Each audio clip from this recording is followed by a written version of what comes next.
The story begins late at night, when two young people were walking through a pitch-black forest. The girl was carrying a bundle of cloth, in which was a small, dark-haired child.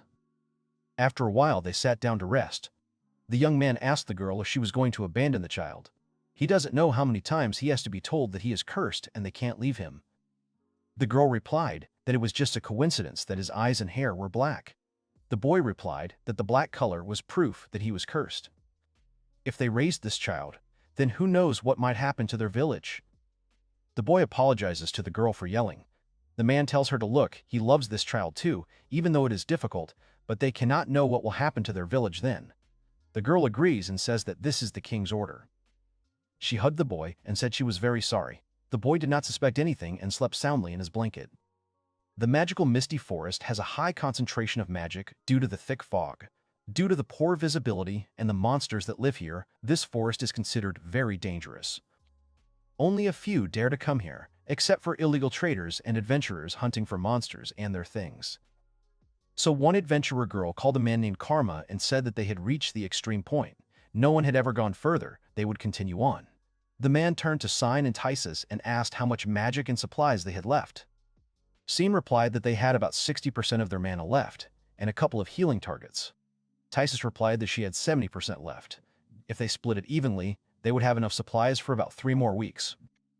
The man agrees and invites the girls to continue their search, since there is very little time left.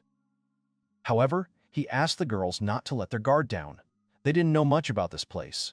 If they saw anything suspicious, they should immediately inform him. The girls agreed. Suddenly, a small monster came out.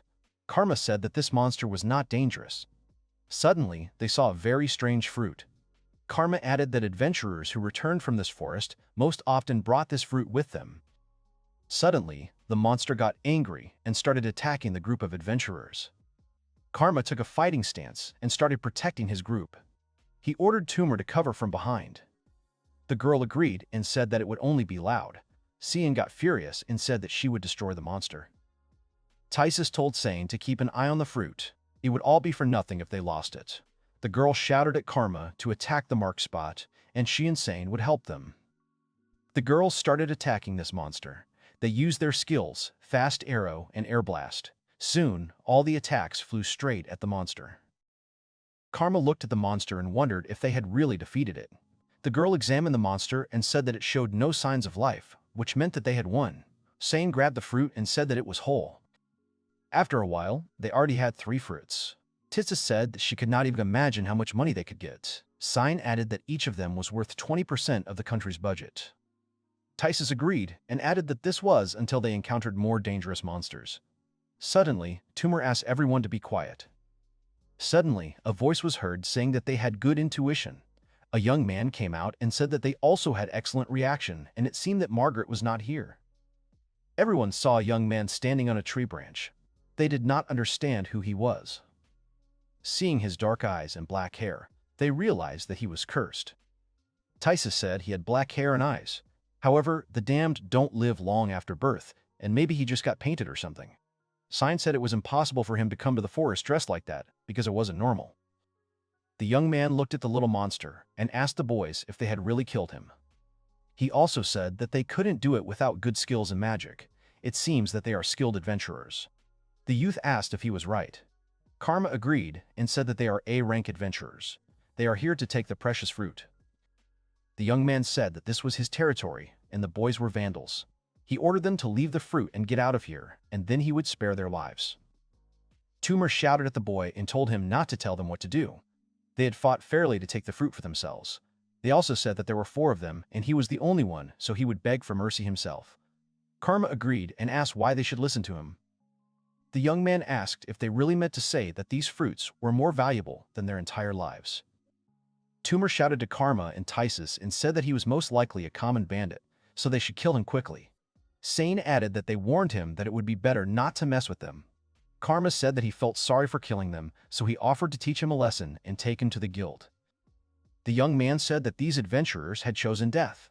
He closed his eyes and began to recite the spells associated with the Crimson Soul. Suddenly, a current of air surrounded the young man's body. He was asking someone to lend him their powers. Karma realized that it was a summons. He ordered the girls to attack the boy while he was casting a spell. Tumor and Sign prepared to attack, charging a magic arrow and a normal arrow. The arrow flew straight towards the young man and pierced his body. Sign asked if Tumor had missed. The girl gave a negative answer. She also added that the young man did not dodge. This attack passed right through him. The next moment, the young man called Puvin Blaze Ferner. The next moment, a girl appeared behind the young man, emitting a dark aura. Tumor was very surprised that a winged spirit appeared. Sign yelled at everyone to hide, and then used a spell of deadly inferno. She yelled that she didn't know if it would work on the spirit, but wondered what about the boy. Suddenly, a huge pillar of flame engulfs the boy's body. Sign smiles and says that he wasn't that strong after all. He's just a piece of roasted meat now. Tysus says that Sign said she wouldn't kill him. Tumor said that he managed to dodge her attacks, so Sign did everything right. Karma said that they should start to slowly retreat now. Suddenly, a gust of air rushed through. The adventurers were very surprised. Suddenly, a young man with a spirit appeared and said that all the trees were burnt. She asked the young man if they would hold back any longer. Karma was very surprised that this was a speaking spirit who could neutralize the flames. This meant that he was a high-level spirit. The young man asked the man what of it. The spirit said that adventurers tried to destroy their home and killed their family members. She asks if they think they will leave alive. Karma shouted that they couldn't defeat them, so he asked Tysus to use a teleportation stone. They had to leave here. Karma thought that it was good that he bought the stone before going to this forest. This spirit is not in their power category. They need to inform the man about this as soon as possible. Tysus said that she understood and asked everyone to come to her. Suddenly, the voice of a young man was heard, who said that he would not let them in. The next moment, the young man pierced the girl's chest and took the teleportation stone. Sign, Karma, and Tumor were shocked. The young man said that it was as he thought. The people who come here will surely take the teleport stone with them. Suddenly, right behind a shocked Sign, he told the girl that she loved playing with fire, and then asked if she wanted to know what it was like to be burned alive. Then a spirit appeared behind her. The young man said that he would scrape her soul into a path of suffering for what he had done. He ordered the girl to burn to ashes. The spirit grabbed the girl by the head, and she screamed hysterically. Tumor ordered the young man to stop. The next moment, Sign was engulfed in flames, and after a while, the flames dissipated, and the spirit was holding something that looked like a person in her hands. The spirit girl said that Sign would no longer be able to resist. Sign fell to the ground and turned to Karma, asking him to help her. After a while, she took her last shower. Tumor, seeing all this, screamed hysterically and rushed straight to the young man. He appeared right next to her and told Tumor not to scream so hopelessly. They pretended to be heroes, and now they are not even ready to die. Tumor began waving the knife and ordered the boy to get away from it.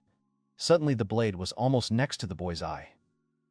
The next moment, he grabbed Tumor. She screamed for the young man to let her go, but he easily broke her arm. Then the young man easily lifted the girl by the neck and blocked her access to air. The next moment, her body went limp. The girl breathed her last and dropped her hands. Karma was kneeling and watching everything that was happening. The young man approached the man and he asked why he killed them all, even when they all lost their fighting spirit. The young man then told the man to answer why they killed a tree that did not try to harm them. The spirit added that they were hunting for this fruit. They did not care whether the tree was alive or dead. The man shouted that it was not so bad to kill monsters. The young man said that he would agree that the strongest defeat the weakest. The man asked why they did that then. The young man replied that anyone who harmed his family would not leave here alive. If they took the fruits with them, more adventurers would come here. They consider adventurers a threat because they do everything to take what they are looking for. He offered them to leave peacefully, but they did not listen and attacked them. The spirit said that they couldn't just sit and watch their home being destroyed, and then told the man that he would soon return to his friends. The spirit tells the man not to resist, and she will do everything painlessly. After some time, the spirit addressed a young man named Wilm. She said that she had burned all their bodies. The young man thanked his sister Hinori for her help. Then he told her that she could go home without him. The girl smiled and refused. The young man asked why she refused, to which the girl replied that she had not been alone with the young man for a long time. She beamed and asked the young man to go home together, as if they were on a date. The young man smiled and agreed. He put out his hand and asked the lady to let him walk home. The girl said she couldn't believe Will had said that. She also said that everyone was already tired of waiting for them. In their memories, there were beautiful maidens standing at beautiful gates. Several years ago, a beautiful girl was sleeping in a high castle. Suddenly, someone entered her room and tried to wake her up, calling her Lady Satya. The girl got out of bed. The other girl apologized for interrupting her rest. The article said everything was fine and then asked what happened. The girl replied that the spirit that was awake had found a human child. The article was very surprised. The girl agreed and said that they saw two people at the gate leading to the forest. Anyone who found him could do whatever they wanted with him, but to kill such an innocent child was too much. So the spirits said they would bring the child here and let Milady decide for herself. Milady article asked if that was really so. In that case, they were going. After a while, a cry of delight was heard. The girl said that this child was smiling. His fingers were so tiny and he was so cute, each one wanted to hug him. The girl started yelling at them because she had told them to sit quietly until Milady arrived. The spirit holding the baby said he couldn't do anything about it because the baby was so cute. The spirit asked Jenny if she wanted to hug him. Eventually, Jenny was handed the baby. He began to smile. The girl, shaking, said that he was very nice. Jenny came to her senses and asked her lady's forgiveness for all this mess. However, she was very surprised when she saw my lady's face and asked what was wrong with the girl. Satya said that this is an angel and he is definitely an angelic child. Jenny said that although this child is cute, he is still a human. The girl asked what kind of nonsense Jenny was talking. She said that there was no way in the world this child could be human. The girl said that he was just an angel disguised as a human. Jenny asked if my lady Satya was in her right mind. Satya said that it was decided and that meant that they would take care of this baby. Jenny was very surprised. She asked Milady to reconsider her decision. Besides, no one would want to take care of him. Milady looked at the other girls. They said that after all, they were the ones who found this child, and also the girl with the big form would be useful to him. It was obvious that they were the best choice for guardianship. Suddenly, Milady raised her hand and agreed. Na said that she would be the one to take care of this baby. The girl said that since she was the empress, she could not saddle it, because she had enough work to do. The next moment, Jenny slammed the table and ordered everyone to stop. If each of them wanted to take care of him so badly, why didn't they all do it? This child's life wasn't something to play with. If they want it so much, they should approach it with all seriousness. Everyone agreed. They could take care of him together. Being raised by many people, he could become a well-rounded, developed person. They decided to teach him many skills. For example, magic, survival lessons, and martial arts. To prevent him from becoming an aggressive person, they need to balance his knowledge and skills. For example, teach him arithmetic and the art of war. Since he will live with different races, they should not forget to teach him tolerance. Empress Satya watched the child with affection. Several years later, the young man was returning home after killing a group of adventurers. The spirit girls were happy that William and Hinori had returned. The spirit along with William greeted the spirits. The girls said that they were on a date and she was so jealous of them. They also told Hinori that it was a scam. Hinori smiled and said that it was because he called her first. The girl allowed him to put his hand on her curves, and he seemed to enjoy it. In fact, she put his hand to hers. The boy sighed and smiled. Then Will told his sister Hinori that he would go report the information to his mother, and then they would see each other. The girl agreed. She also said that she would tell the whole village about her brave act and their date. The young man asked her not to exaggerate. Then the young man began to approach the castle. Suddenly, small spirits appeared and greeted the young man. They began to ask him what game they would play today. Will said that he had to talk to his mother first. The little spirit said that the boy had made his wish and that he would not back out anymore. The boy said that he promised that after the talk, they would play. Will waved his hand and then set off.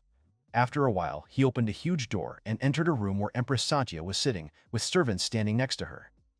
Empress Satya turned to Will's servant Tal and ordered him to report on the mission. The youth said that he had eliminated the intruders.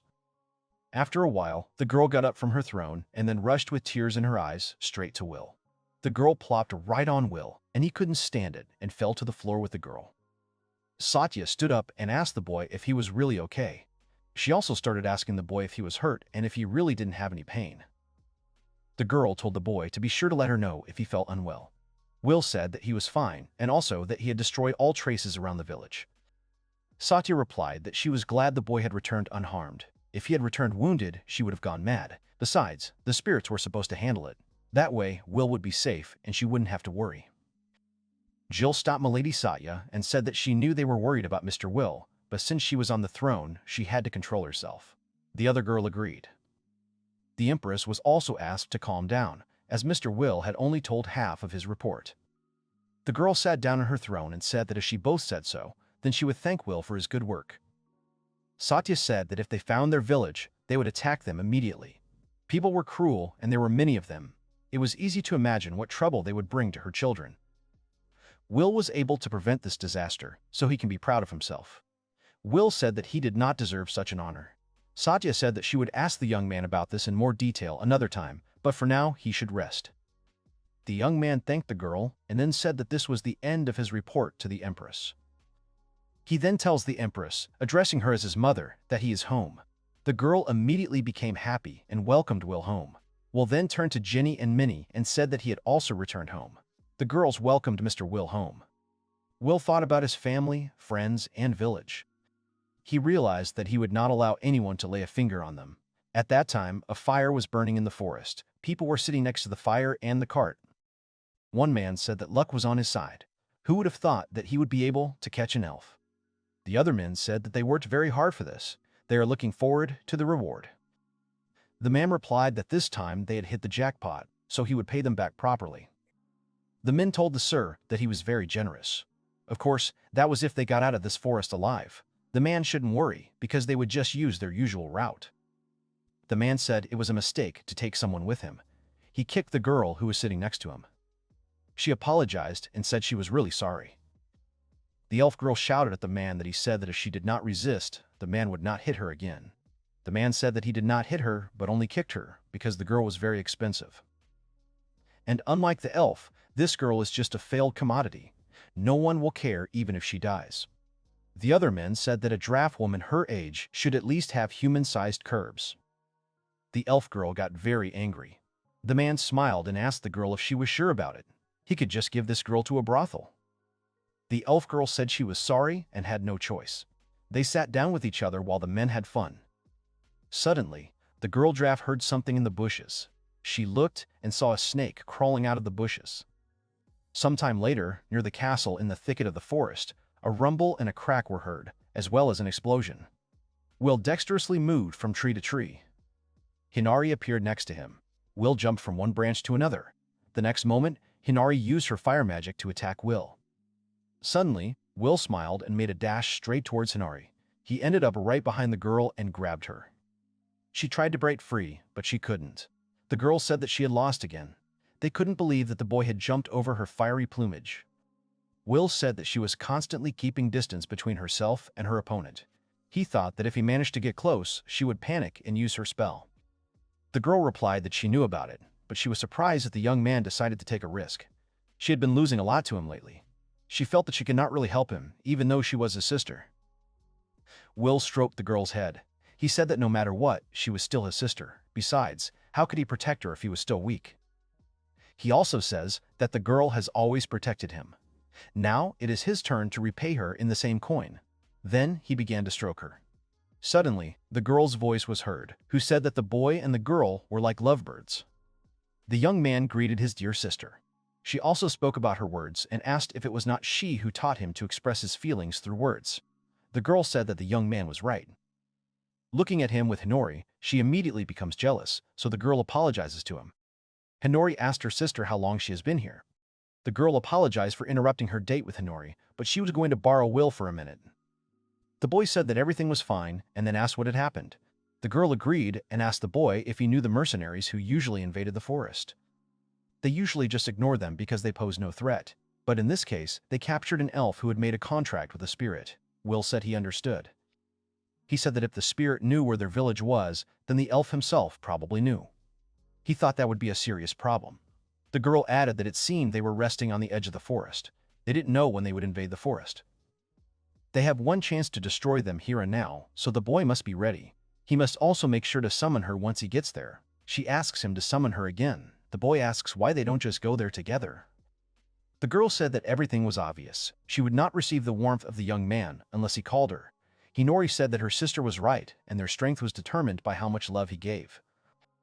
The boy asks if they go there together. Won't it be like a round-trip date? The girls are very surprised.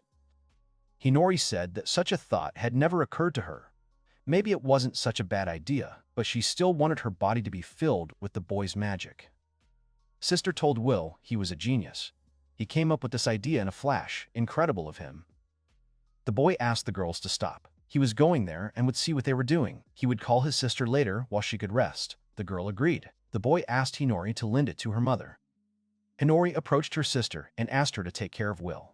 Her sister agreed and said that she would not let them leave a scratch on Will. Then, the young man becomes serious and sets off on his journey. The sun began to set, and a cart with traitors passed through the forest. Will watched the wagon carefully from his tree. He thought about the 12 mercenaries and 2 hostages. Also, it seemed, the one who was leading this group. He looks at the man and thinks that it is him. There are quite a few of them. If even one of them escapes, it will be a problem. If he attacks right here, the people living near the forest may suspect something. Besides, the spirit the elf had made a contract with was probably still in shock and unable to use its magic. In this state, the spirit would recognize the village. The best solution would be to lure them deeper into the forest. The young man exhaled. He thought that, after all, they were mercenaries. There was no doubt that they were only doing this for the money. If it failed, he would have to kill them all. She knows it's for his village, but he doesn't like killing people. After a while, the carriage suddenly stops. The hostage girls hear the men announce preparations for battle. Suddenly, Will appeared in front of the carriage. He raised his hands and said that he is not their enemy. The man looks at the dark-haired boy and calls him a cursed child. The men said that there couldn't be a cursed child in that forest. There was also a boy who dyed his hair to scare people. They remembered the moment when the men taught him a lesson, and they had a lot of fun. The men pointed their guns at Will. The leader said he didn't care who he was and didn't care if he was a cursed child or not. He asked the boy what he wanted. He saw them crossing this misty forest. Since he saw them, does he really think they would just turn a blind eye and let her go? He also says that they will not let him go. The young man says that he has a proposition for them that is related to their work. The man asks if it is true, even if it costs everything he has in his pocket. The man then called Dios, Foxy, and Mervyn to surround the boy, and if he moved, they should finish him off. The man says that he is listening to the young man. If he asks something stupid, he will die immediately, and if he does not like the young man's proposal, he will also say goodbye to his life. The young man said he understood and then took out a bag containing shining gems. The young man suggests that they all get it over with and check his bag.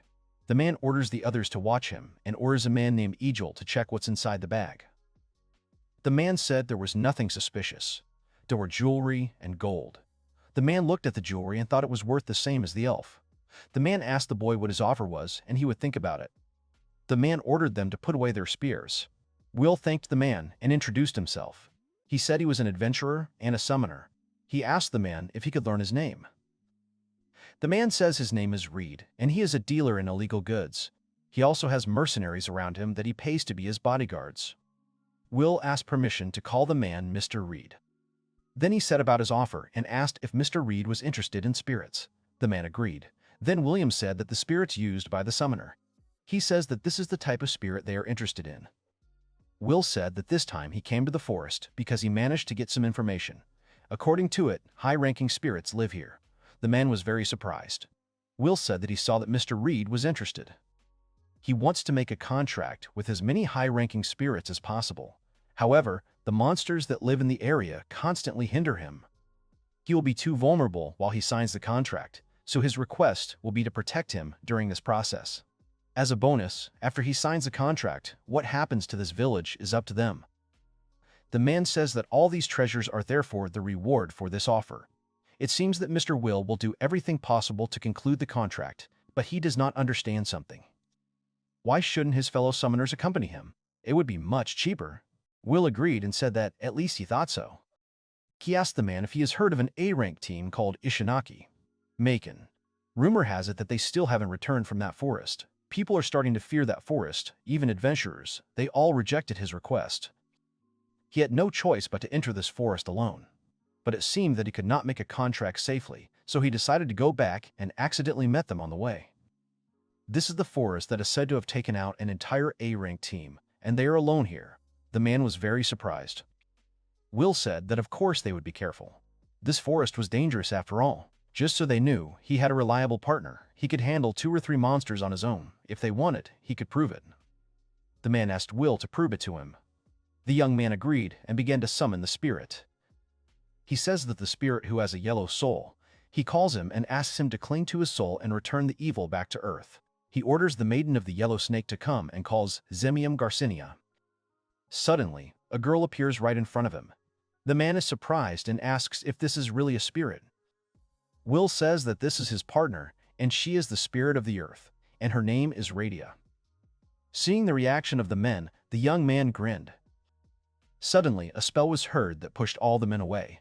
The man got angry and asked how this elf girl managed to escape. The water bundle headed straight for Will and Radia. The young man realized that this was spirit magic. He doesn't understand what this power is, and it seems like she has a good relationship with her spirit. The elf yelled at Will, how dare he tell these people about the village. She asked the boy if he doesn't know what will happen if the village's existence is revealed. Will thought that if the girl would only stay calm, everything would end smoothly. Will said he didn't care because he was already signing a contract. The only thing he had to consider was whether it was to his advantage or not, and that was it. The girl is surprised. The boy says that there is no point in talking to her about it. The man turns to Mr. Will and asks him to seize the girl without causing harm. She is his precious commodity. The man says that he promises a reward for this. Will also says that he needs his reward. However, he is right. The request requires a reward, so the reward will accompany him until he succeeds in making the contract. The man asks if Will is really sure about this. He is glad that they have come to an agreement. Will said he was counting on the man to promise. The elf sent the boy and then asked the spirit to lend him her power. Will turns to Radia and the girl says she understands. The next moment, she used the ground prison and the elf girl was imprisoned in the ground prison. The girl didn't understand how Radia could cast the spell so quickly. Will turned to Radia and said that they couldn't take her if she used the cage. He suggested that they just tie the girl's hands and feet. Radia agreed and said that the young man was right. She uses an earthen binder and ties the elf girl's hands. Then she lifts her onto her shoulder. The elf calls Radia mistress and asks her not to listen to the boy. Then Radia shuts the girls up. The next moment, the man thanked the boy for saving them. He was surprised that she managed to break the handcuffs. Will said that isn't the elf a spirit owner. Her spirit is strong enough to break the handcuffs, but Radia is stronger than her. She won't go anywhere this time. As the man promised, he must try hard to accompany him. The man agreed and said that he agreed with him that the only thing to consider was profit. The man also said that they had just met, but he already thought that they would be good business partners. Will said that they would talk about it later. Then the man realized that Will was interested. He called the mercenaries and said that from now on, they should address their savior, Mr. Will, politely. After they signed the contract, they would be their comrades. The mercenaries said they were looking forward to working with Will. Now that Mr. Will and his spirit were with them, no one could stop them. Another man told Miss Radia that she was great. Then, the man finally approached the elf girl. He closed the curtain, menacingly asked if she really wanted to run away. He also tells her to be prepared, because she will pay for this. After this trip is over, he will let everyone decide how to punish her. If he is angry, he should be angry at himself for doing such a stupid thing. The girl was very frightened by the man's words. After a while, the men were very happy and all rode together in the wagon. Will sat next to Reed. Reed looked around and realized that there were no signs of monsters here. He assumed that it was all because of this spirit beast. Then Will says that this open place is just right. They all get out of the carriage. Reed thought that, after he signed the contract, he had no doubt that he would become rich thanks to Will's power. Will says he's starting the contract ritual. He asks everyone here to be on guard. Will looks around and then calls out to Radia. The girl arrives, and then Will orders her to kill all the people. The next moment, a huge snake appears from the ground. She encircles everyone and begins to devour them. Radia said that the snake could go back to sleep after it was done with this. The snake continued to hiss. Reed stood there in shock and watched what was happening. 05. He asked what the hell that was and whether Will must have done something wrong. Reed remembers Will's words. Falling to the ground, he realizes that this can't be, and that Will really planned to kill them from the very beginning. The man looked at Will and could not utter a word. Will looked at the man with an arrogant expression on his face. The young man looked more closely and suddenly, the man's heart gave out and he fell unconscious. Will was very surprised. He asked if she was really dead. Radia listened to the man's pulse through the ground and told Will that Reed was afraid of the boy. She also added that she liked the expression on the boy's face. Will replied that he didn't care what other people thought of him. However, if it was his sister, then everything was fine. He also said that at home he wouldn't show everyone that expression. Radia said that she was glad to hear that. They looked at each other and smiled. Then, Will looked at the elf girl and the draft girl. The second one had closed her eyes and was almost unconscious. The elf girl came to her senses and started looking around. Will said that everything was fine now. He apologized for having to deceive the elf girl. He asked her not to do anything stupid and he would untie her now. Will then looks at Radia. The girl understands Will's look and frees the elf girl. The elf girl hugged the other girl and then said that those men insulted her. They said she was a bad product, simply because she had different body proportions compared to other Drafas. Will listened carefully to the girl. Will picked up the Drafa girl in his arms. He said he would take her to their village. There she would have some restrictions, but it was still better than leaving her here. He also says that the girl's going with him, and he does not ask her. If she refuses, then they will have to kill her right here and now. The elf girl agrees. Will then turns to his sister and apologizes to her for asking her. He asks if the girl can take care of this girl and the corpses. It will be bad if they don't treat these wounds immediately, so he will go home first. Radia was surprised and said that Will was showing interest in something other than spirits. It was rare. She agreed and said that she understood. Radia then turned to the elf girl and said that she was going to clean up after herself, so she asked the girl to be very obedient. The elf girl agrees and calls Radia mistress, and Will goes to the village. After some time, Will returns to the village and is greeted by his sister Hinori. Hinori asks what is wrong with that girl.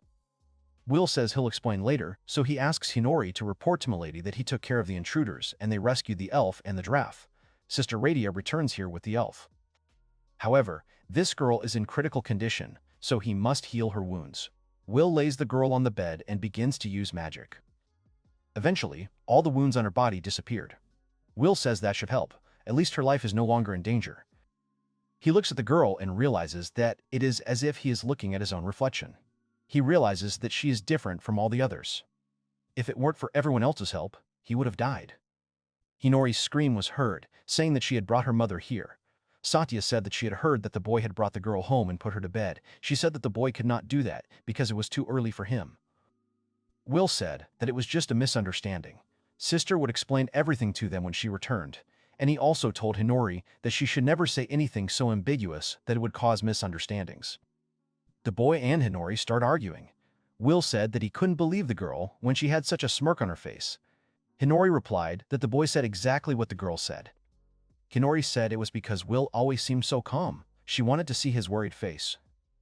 Satya agreed and said that she wanted to see more emotion from Will. Hinori agreed with the girl. The boy said that he did not know why the girls blew all this up. Suddenly Radia appeared in the house, and in her arms she carried an elf girl.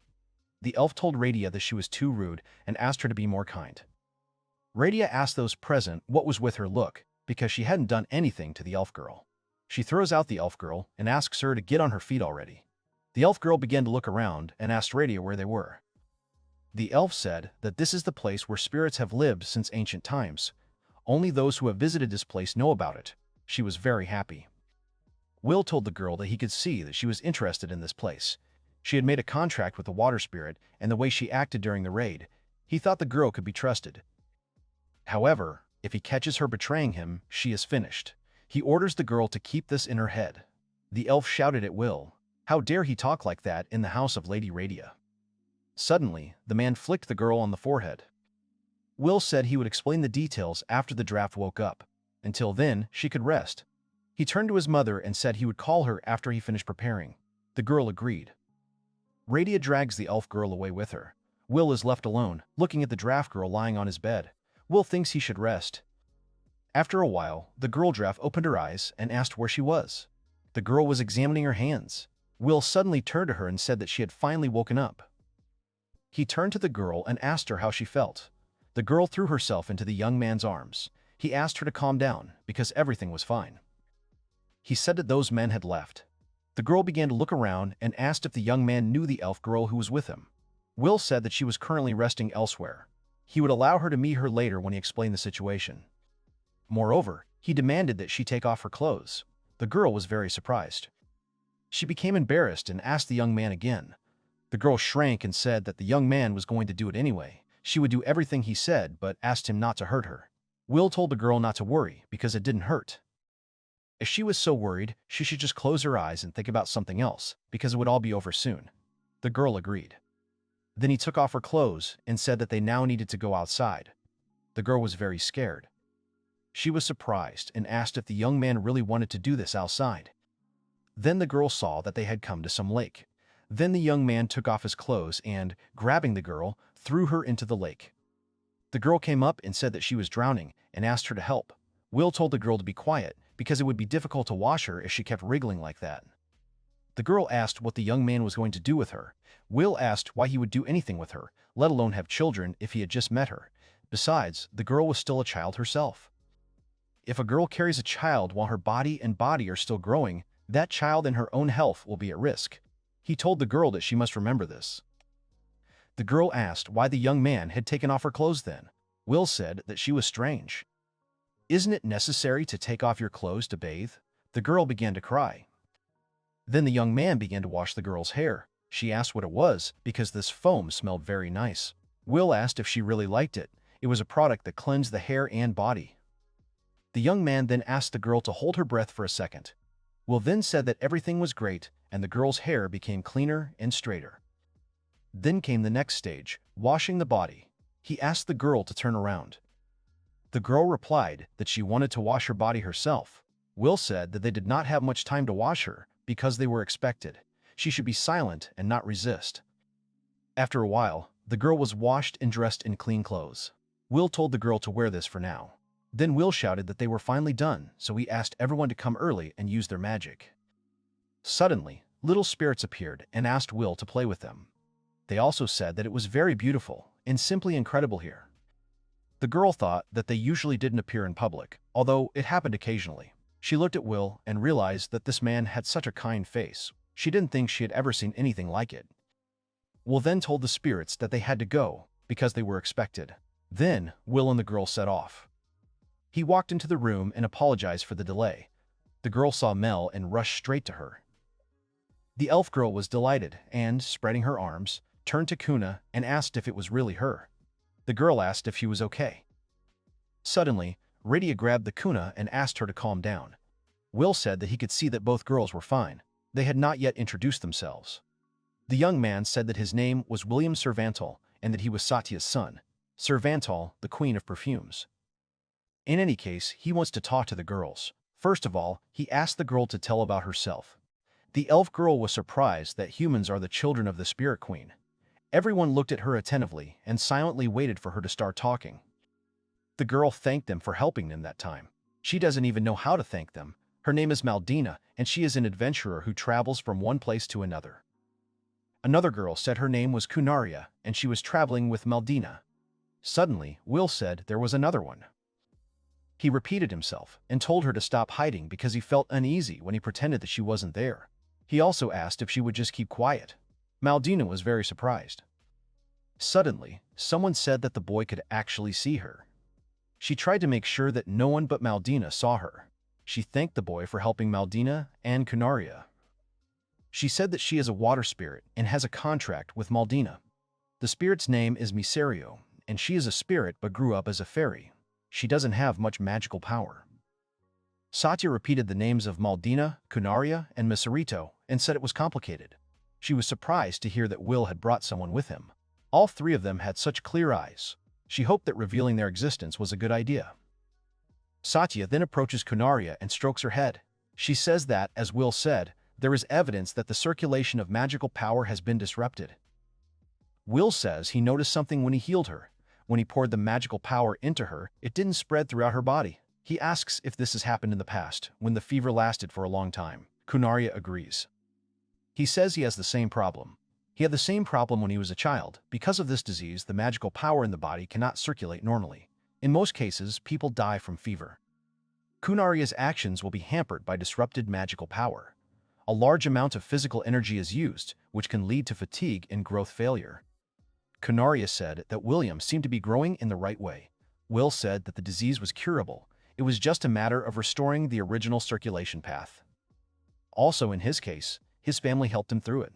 He doesn't know how to thank them all. Kunaria was very touched by the girl's words. The girl said that she felt good since she woke up today, and could it be that the boy helped her? Will agreed. He said that he had restored the magic circulation channels in Kunaria. Now she would not tire as quickly as before. It will take some time for a full recovery. The girl was very touched and, with tears in her eyes, thanked the young man. Satya interrupted and asked the girls to tell them what they planned to do from now on. She couldn't say that she would do everything they asked, but she would try to do everything in her power to make them feel good. Maldina said she wants to continue being an adventurer because she finds interesting places and learns new things that she didn't know before. That's what makes her life worth living. Kunaria said hesitantly that she wanted to travel with Maldina too. Misarito said she was a spirit who had a contract with Maldina. She would follow her wherever she went. Satya turned to William Cervantel. Will responded. The girl said she wanted to give these girls what they wanted, but they couldn't just send them back to the outside world alone. She wants the young man to go there together. She orders the young man to look after the girls and accompany them. The girls are happy. Satya added that the young man must then return alive. She asked if that was clear. Will agreed. William said responsibly that he, William Cervantel, humbly accepts the order of Lady Satya. He says that the trip will take place tomorrow morning. The next morning, Satya was sitting in her throne room. She was silent, but suddenly burst into tears because Will was leaving them. Ginny tried to calm Satya down. Minnie agreed and asked if they hadn't discussed it with him yesterday. Satya agreed but continued to cry. At this time, Will stood in front of a group of spirit villagers. He told the boys that he was going on a journey. Everyone said they would miss him so much. Will was told that if they had any problems, they should tell them immediately. They could also come back anytime, and Will could leave the protection of the village to them. Will thanked everyone and said he was going. All the villagers waved after him.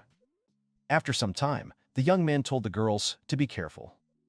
Will dodged the monsters and eventually got exhausted. Maldina said that William was really strong. Kunaria added that she didn't think the forest monsters were that cute. For example, this one didn't look dangerous. Misarito said that William is so cool and can repel anything. Will said that he has been familiar with forest monsters since he was a child. He knows how to deal with them. Maldina said she didn't understand how that was possible and didn't think anything could have been done about it. But why didn't the boys stop those men right away? Those guys wouldn't let anyone through. Will replied that these were not the guys who were going to harm his family. Rather, they were simply an obstacle for adventurers who were trespassing into the depths of the forest. However, if he left them alive, the existence of their village would likely be revealed to the outside world, so they would destroy all evidence. Will then asked Sister Hinori what she was doing in a place like this. Hinori peeked out from behind a tree and said she thought she was found out. Will said Hinori didn't even try to hide. Then he asked what happened. Hinori said that William had never left the forest before. Hinori said that since her sweet brother was so worried that he was leaving, she decided to accompany him until he left the forest. Will asked if she was really sure about that. Will said that today is patrol day, that is, duty. Shouldn't Sister Hinori be there today? Hinori laughed and said that everything is fine. Hinori said that she had asked her sister, Diana, to replace her, so he shouldn't worry about that. After some time, Will examined Kunaria. Kunaria said that she felt some tingling in her body. Will asked the girl to be patient for a little while. This will happen every time until she is completely healed. The magical power emanating from the young man. He asked the girl to feel how it circulates through her body. The girl should also try to feel her own circulation path. In this way, the effectiveness of strengthening her body will be higher. The girl should try to take advantage of this. She goes traveling with Maldina, then she will learn to strengthen her health. The girl agreed. Hinori turned to the boy and said that, from the outside, it looked like William and Kunaria were having fun. The girl immediately began to deny it. Kunaria told Hinori that William was just treating her. Hinori replied that she knew that and that Kunaria was very nice. William told Kunaria that if she was ready, he could teach her the basics of body strengthening and some self-defense techniques. For now, he could not teach her to react to monsters as quickly as he could. The girl agreed. Kunaria said she hoped it wouldn't be too difficult for him. She is sure that she will get into trouble again because she can't fight. She also wants to become strong and help everyone. Hinari said that if she starts training her, She will need to change the way she addresses her. Ku will become William's apprentice, so she can call him teacher or even master. The girl was very happy and asked the master's opinion. Will said that Kunaria could call him whatever he wanted, and it made no difference to him. He stood up and said that the treatment was over for today. Kunaria thanked the master. Then she ran to Maldina. Then Will thought about the master. Hinori asked if the young man was really happy to have such a pretty student. At this time, in the Castle of Spirits, Empress Satya was talking about how 15 years have passed since Will came to the village. They were able to help him, so she is so happy. The name of this child is Will. She said that if she could not participate in the child's upbringing, she would at least give him a name. She ordered that no one should dare argue with her. The girl said that this child never cries, but instead he often smiles. However, when it comes to this, it is impossible to tear yourself away. She even begins to get bored because of this. Another girl said that she comes to Will even on the days when she is on duty. The girl said that William was such a handsome and very quiet child. There was a scream in the Queen of Spirits castle. Satya was working on papers and talking about wanting to see Will. She wanted to stop being a queen and be Will's mother. Suddenly, Jill ran into the room and told Satya that they couldn't understand what was happening. She said that there was something wrong with him and he couldn't stop crying. He was crying as if he was in a lot of pain. Satya was very surprised. Then they came to the baby.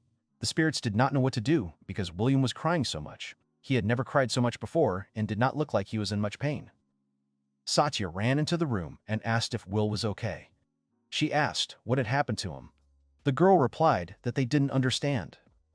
He suddenly started crying a while ago. It doesn't seem like it's a problem with his lunch or his diapers, but he seems to be in a lot of pain. Satya said that she understood and also asked the girl if she could change places with her. The girl approached Will. When he cried, she cried too. The girl said that it was clear why the child had been abandoned. Everyone was surprised that she understood what was going on and then asked what they should do. Satya said that they should ask all those who were close to the precious tree to share the fruits. She asked the girls to tell them that she would definitely thank them later. The girls agreed and ran away. Satya asked Jilly and Minnie to listen to her carefully. William's body is now in a terrible state. His magical power is starting to leave his body. The girls were very surprised by this. Satya said it was hard to believe, but it was true. The reason William's hair and eyes were black was because his power was so great that it caused pigmentation. Satya is much less than William.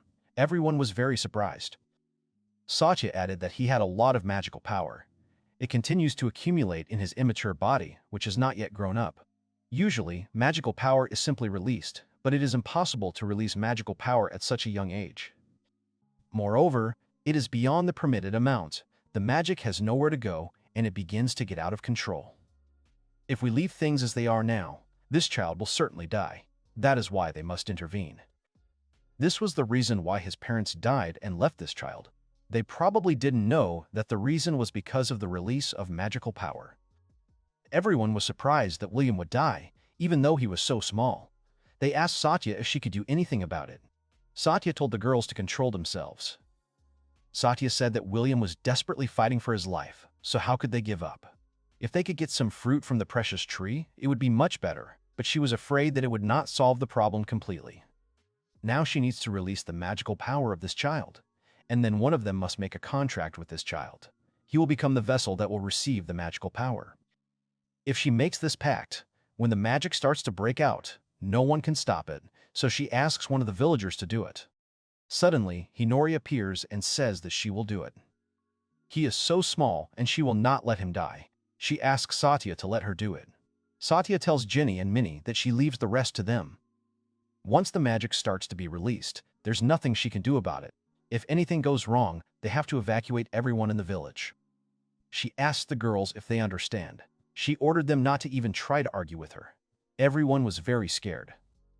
Satya began to chant and say that Will needed her power, and in return, she would find him. He would feed off her power, and she would give it to him. However, it did not work. Hinori asked why it did not work. Satya answered that the contract requires mutual consent between the spirit and the one who makes it. Both parties must agree. Satya asked Hinori to just do it until William accepted her, as many times as needed, even dozens of times. The girl agreed. However, William began to cry even harder. Satya said that this can't be, and everything is happening very quickly. There is no time to lose, and the girl must leave the village. She does not know if her method will work. Suddenly, Hinori said that William is the owner of a soul. She only wants his peace. She swears on her life, on her soul, that she will live with him as one, as brother and sister. She will be his shield and will always protect him. Satya was very surprised. She shouted about what Hinori is doing because she knows perfectly well what it means. Hinori continued and said that her soul would become Will's weapon to destroy his enemies. Satya ordered her to cease and desist. Hinori did not listen to her and said that her name is Hinori and she is the one who will destroy all his enemies. The contract that Hinori makes with William means that he will be able to command her. She puts her life and her death in William's hands. Then, Hinori screamed in pain. Satya ordered Hinori to stop the deal now, because her body might not be able to handle it. Hinori said that she was fine. She clung to William and told the boy not to worry. She promised that his sister would take care of him. Suddenly, the girl screamed in pain. Suddenly, the girl had feathers and wings. Satya thought it was impossible.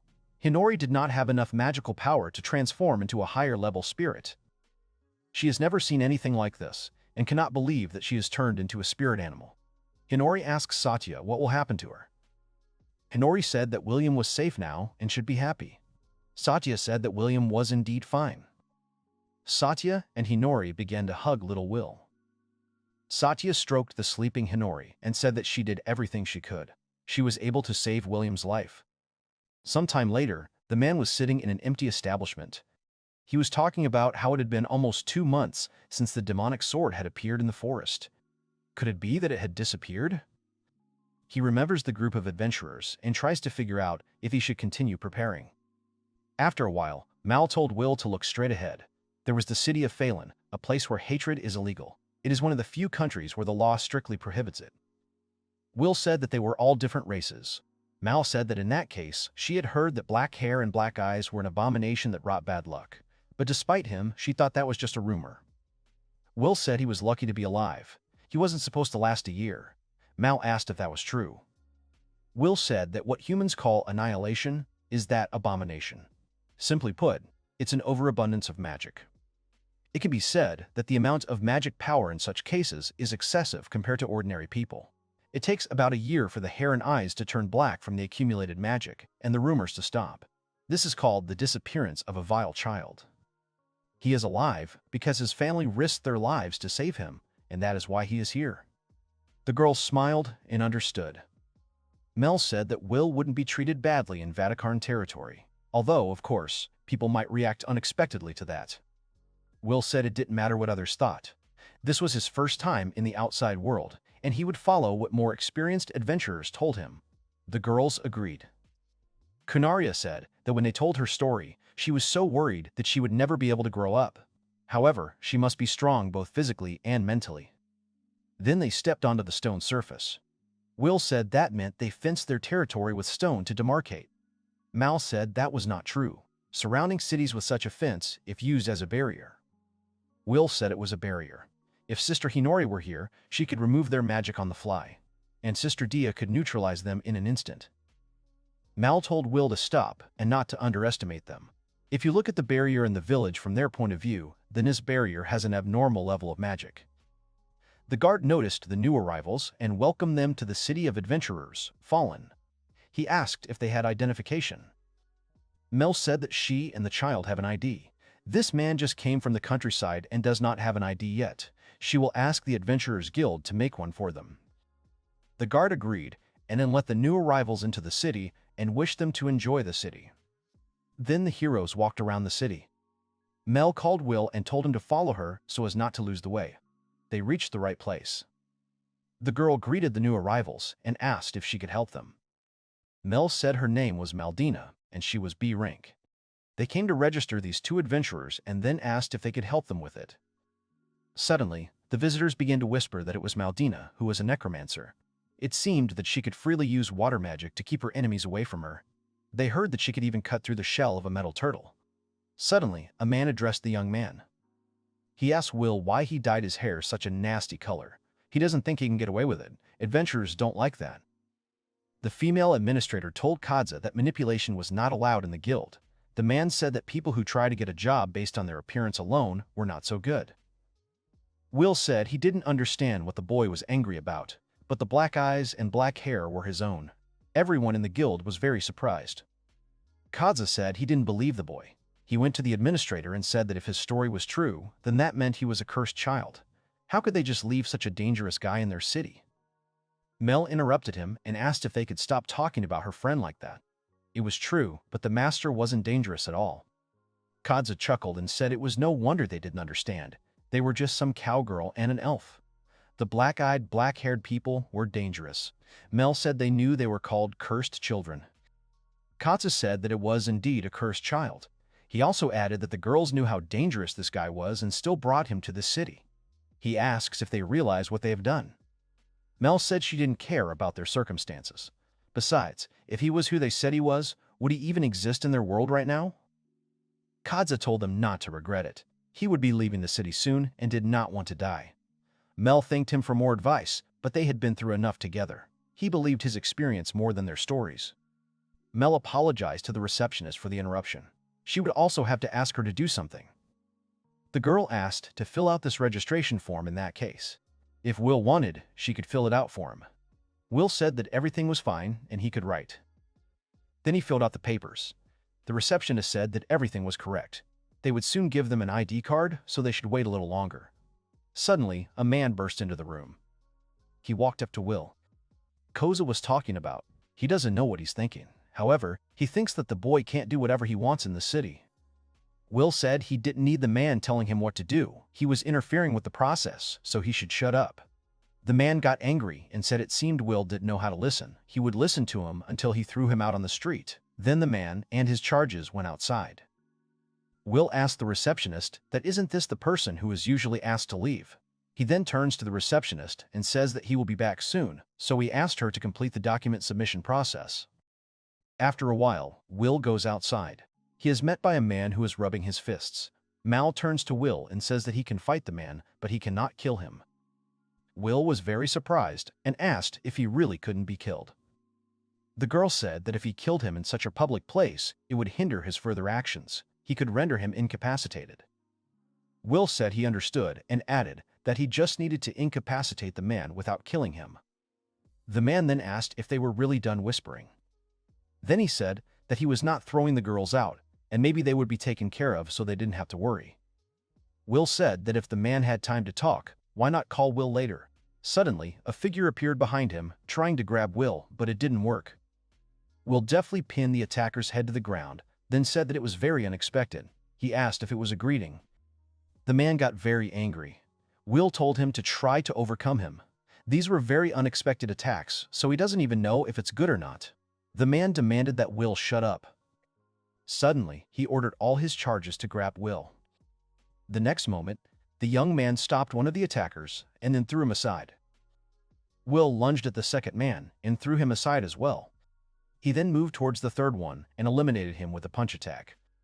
He appeared in front of the main man and, finding himself behind him, knocked him to the ground and began to pull his arms back. The man screamed that he understood everything and asked Will for forgiveness, saying that they had made a mistake.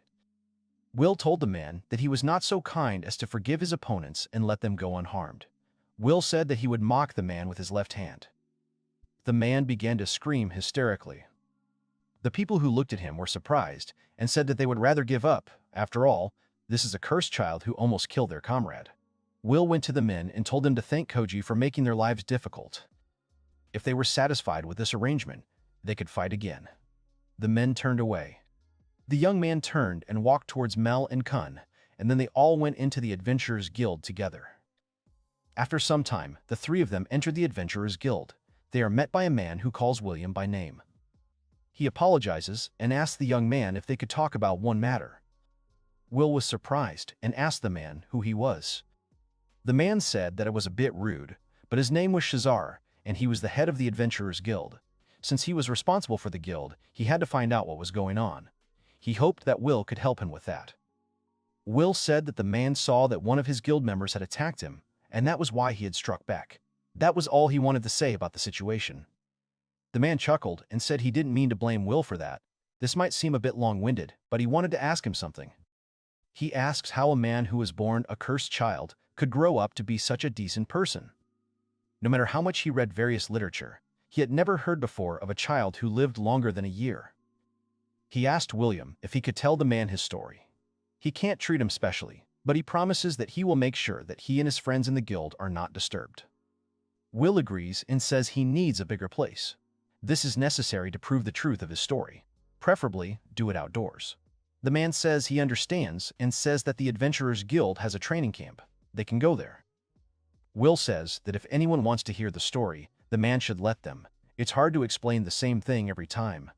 Even if there are people who don't like him, Shazar should let them in anyway. The man agreed and said he would gather everyone. Will added that he would need a little time if the man did not mind. Will asked the man to let him know when everyone was ready. In the meantime, he would study the information he needed to know about the guild. Shazar then calls Celica and tells her to bring tea and sweets, and Shazar will accompany these important people. Celica agreed, but was very scared. After some time, everyone was gathered. Will said they were there to talk. Shazar agreed and said the attitude of all these people towards the cursed children was not very good. Will agreed and said he thought it best to get started quickly. He asked Shazar to take him to the training camp. Shazar asked everyone to follow him. Will said he thought the outside world could really be a lot of trouble. After a while, everyone gathered at the training camp. Will said that he would begin his story from here, and then answer each question one by one, but that they were not to interrupt him while he was answering. People say that such a child who brings misfortune has an unusually huge magical power. The change in hair color to black occurs due to the pigment, due to the accumulated magical power. The reason for the disappearance of such people is that the amount of magical power inside is really huge. It becomes uncontrollable and begins to break out. For now, that's all they need to know about these kids. He asks if there are any questions. The man tells him what Will told him and adds that the destruction of these kids after a year seems inevitable. However, the young man had made significant progress in life, and they needed convincing evidence of why and how this happened. Suddenly, another man shouted and said that the disappearance was inevitable and there was no other evidence. He asked how anyone could trust a child's words. Will thanked him for the predictable reaction and said that he knew there would be those who would tell him that. However, he was bound to someone who could prove it to them. Will asked Shazar if he could raise a goal here. Shazar said he didn't mind. Then Will began the summoning. He said he was summoning the one with the red soul. He wished to remain in such an existence, the one who was close to his soul, and he asked her to turn his soul to dust. Will commanded the princess of the red-winged hawks, Phrase, to descend to earth. Farneal, Hinori suddenly appeared. The guild leader was very surprised that a high spirit had appeared. The other people said that only a few had agreed to such a pact, but they had never seen a high spirit with such wings. Hinori greeted Will and said that they had not seen each other for a long time, and she was very glad that the young man had called her. Will greeted the girl. He said he was very glad that Hinori had responded. Hinori then greeted Maldina and Kunaria. She asked if the girls were getting along with William. The girls agreed. Maldina said that they hadn't seen each other for a long time, and Will was helping them a lot. Kunaria added that the master was teaching her many things and she was very happy every day. They were distracted by Shazar, who turned to William and asked if this was really summoning magic. So the girl was a spirit. Just a higher-level spirit, considering they were a hybrid. Will stopped him and said that before he explained, he needed to correct him. Hinori is not just a high-level spirit. She is the highest form of spirit, that is, the highest spiritual being. Everyone was surprised. The man shouted that it was a lie. The spirit beast only appeared in legendary tales. Besides, Will was a cursed child and would never have been able to make such a contract. Hinori got angry and said that the men were told to listen silently. She didn't care what he thought of her, but she wouldn't let him humiliate William. She was about to vent her anger, but was interrupted by Shazar, who asked her to calm down and calm down. He promised that he would talk to this guy himself and not let him talk like that again. Hinori and Will exchanged glances. Will told Hinori that they would forgive him this time. This meeting could be beneficial for them in the future. Hinori agreed and said that she would leave it in the past, but everyone should remember that next time it will not happen. Shazar thanked Hinori. Will said that they would continue the conversation, and that was the end of his story. Shazar was very surprised by all this, and that Will had a spirit beast. Will asked Shazar if he kept his promises. Shazar agreed and said that excessive contact with Mr. William and his friends was prohibited, but others could ask their questions. The Tiger Man told Will that he was sorry he didn't believe his story. He was a representative of this town, and his name was Sierra. He promised to help him if he had any problems. The other man said his name was Assam, and he was the organizer of the guild's production activities. He was a blacksmith himself. If he could do anything for Will, he would be happy to cooperate with him. The girl said that she was the head of the trade section of the guild, and her name was Nanatera. He could contact her if he needed anything. The boy said that his name was Baselard, and that it was a diplomat of the Humanian kingdom. Will agreed, and said that he forgave everyone. He would live in the city for a while and was going to learn a lot here. He would rely on them during this time. Hinori said she thought that was it, so she was going back. She asked Will to invite her back sometime. Will agreed. He thanked the girl for today and would rely on her again. Hinori told Meldina and Kunaria to get along with Will. Meldina replied that she was looking forward to meeting Hinori again. Kunaria thanked Hinori. Hinori said goodbye to everyone. Shazar was very surprised at this time that Will was able to summon and return without any problems. It is impossible to do this with ordinary power. He cannot believe that Will is capable of such a thing. Shazar turns to Will and says that he is truly sorry about what happened, then adds that he made him an ID. Will takes the ID and thanks Shazar. After some time, the main characters were walking along the streets of the city. Mel asked Will if it was time for them to rest. Will agreed. The girl pointed her finger and said that the place would be perfect. She pointed to a place called Wooden Tomari. As they walked inside, they were greeted by an employee. The man said the cost of accommodation was 5 silver coins per person per night. If they shared a room, then 4 coins each. Maldina said they needed a room for 3 people for 2 nights. She would be in the room and the girl next to her in a separate room. Maldina said that she would pay then, and then she remembered that when she and Kunaria were kidnapped, they took the money. Naldina realized that they had money. Suddenly, Will took out the money and said that there were 4 gold coins and 5 silver ones. He asked to take care of them for the next 5 days. Kunaria thanked the young man. The man said that Will was a good man. He didn't let a woman pay for him, but he paid for it. He had no doubt that it was so. He also says that his daughter will take him to the rooms. He calls a girl named Ruru and asks her to take the clients to their rooms. Suddenly, a girl with cat ears and a tail appears. Will is surprised. Then she runs up and bows, greeting the guests. The girl thanked the boys for using their services. She would show them their rooms, so she asked them to follow her. Meldina whispered to the boy, thanking him and saying that she had completely forgotten that her purse had been stolen. The boy waved his hand. Ruru then led them to her rooms. The girls were spending time in their room, but suddenly they heard Will's voice, who asked, turning to Maldina and Kunaria, if they had a minute. Maldina opened the door and asked Will what was wrong. There was something he didn't understand how to use. Will said that now the place with the night's lodging was decided, so from tomorrow he would like to start training Kunaria in combat techniques. He wants to know how much experience and knowledge Kunaria has. Maldina agreed and asked the young man to go into the room. Will told Kunaria that starting tomorrow he will begin teaching him basic martial arts and physical training. Before that, however, he needed to know about his own physical fitness and combat experience. He asked Kunaria to tell him what she knew. Kunaria said that she had no experience in combat. When traveling with Maldina, she simply ran away or hid somewhere. Physical enhancement is a type of magic that uses magical power to increase physical capabilities. That's all she knows. Will suggested she start over, step by step. Maldina stopped them. She asked if she could ask something. It seemed the physical reinforcement she was using was a little different from the one Will was using. Kunaria agreed. Will replied that he didn't know if she would understand it. If she had any questions, she shouldn't be shy and ask him.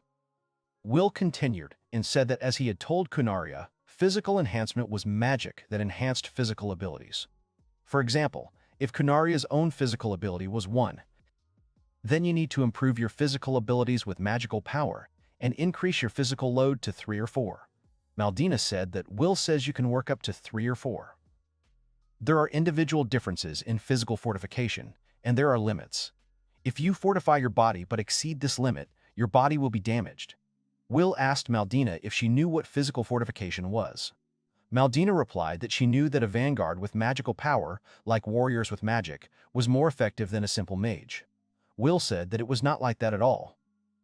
Maldina said she couldn't be wrong. William asked what Maldina's personal limit was, the limit under normal conditions. The reason why the vanguard is more effective is because they have more stamina, because they train their body. Maldina said that in other words, to increase the limit of her physical strengthening, she just needs to train. Will agreed and said that was effective too. Will then turned to Kunaria.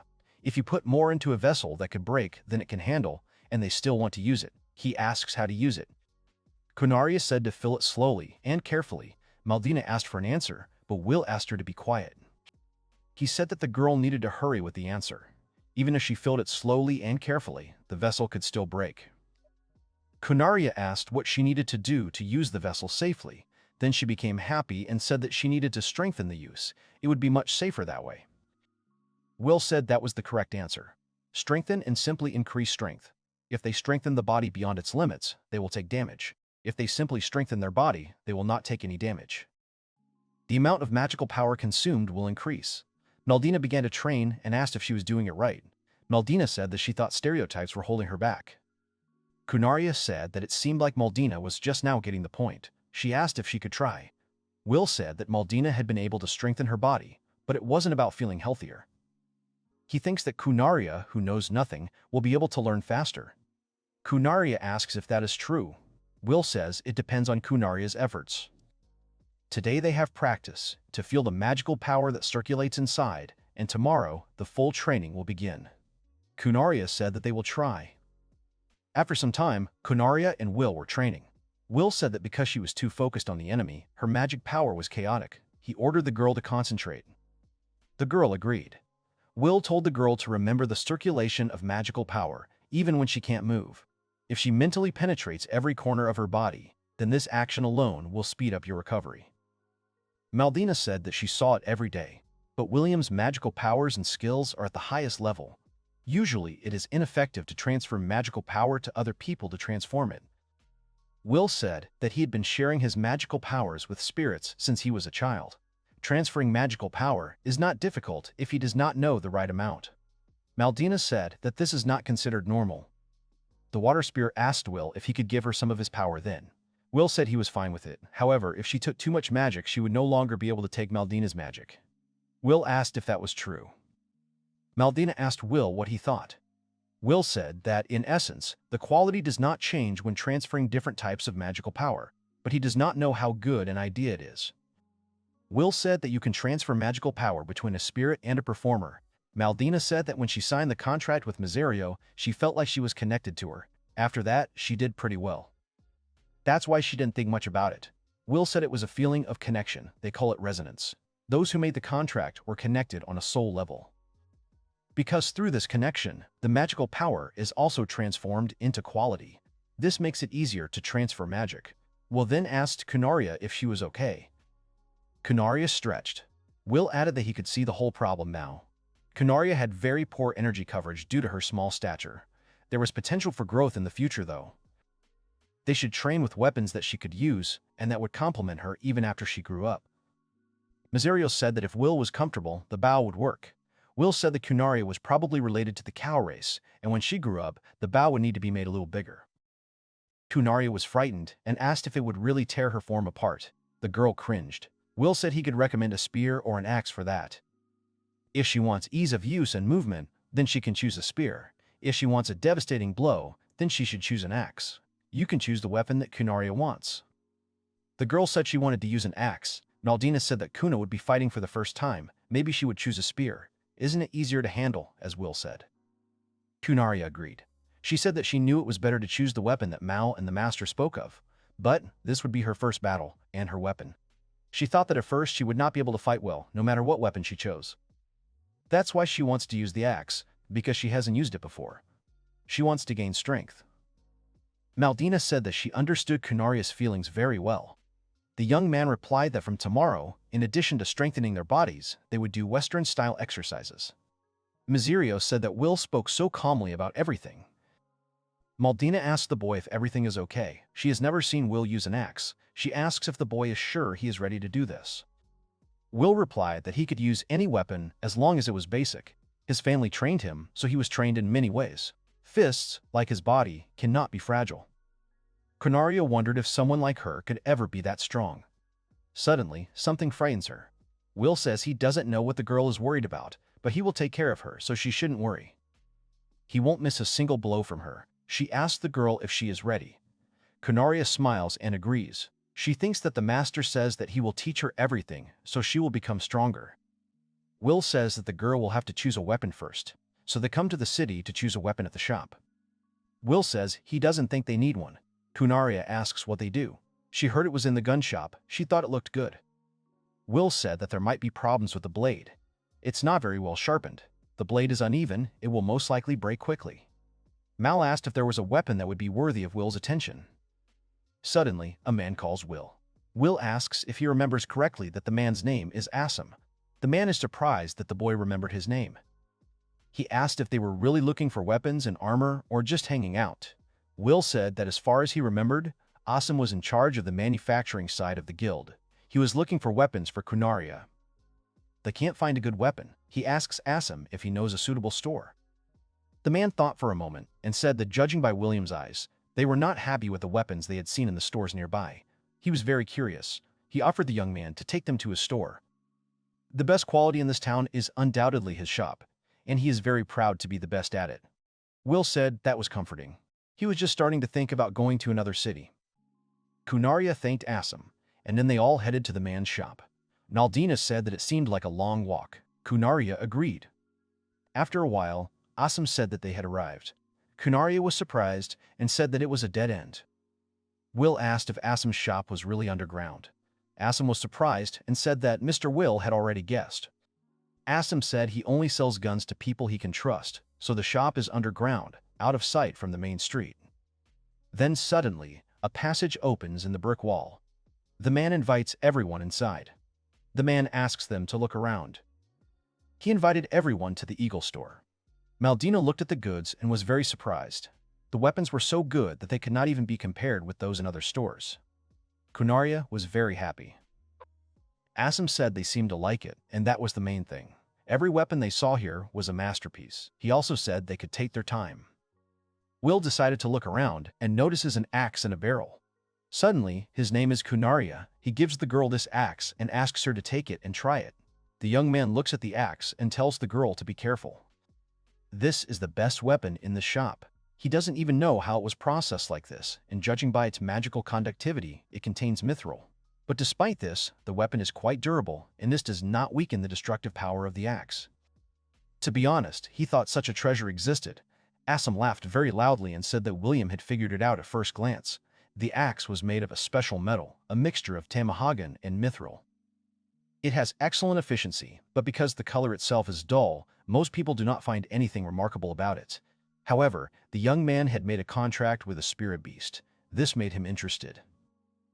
Will told Assam that he thought he'd stop there. There was a price written here, and then he asked how much the axe cost. Assam said he didn't need money. From the very beginning, he didn't want to take money from whoever chose this weapon.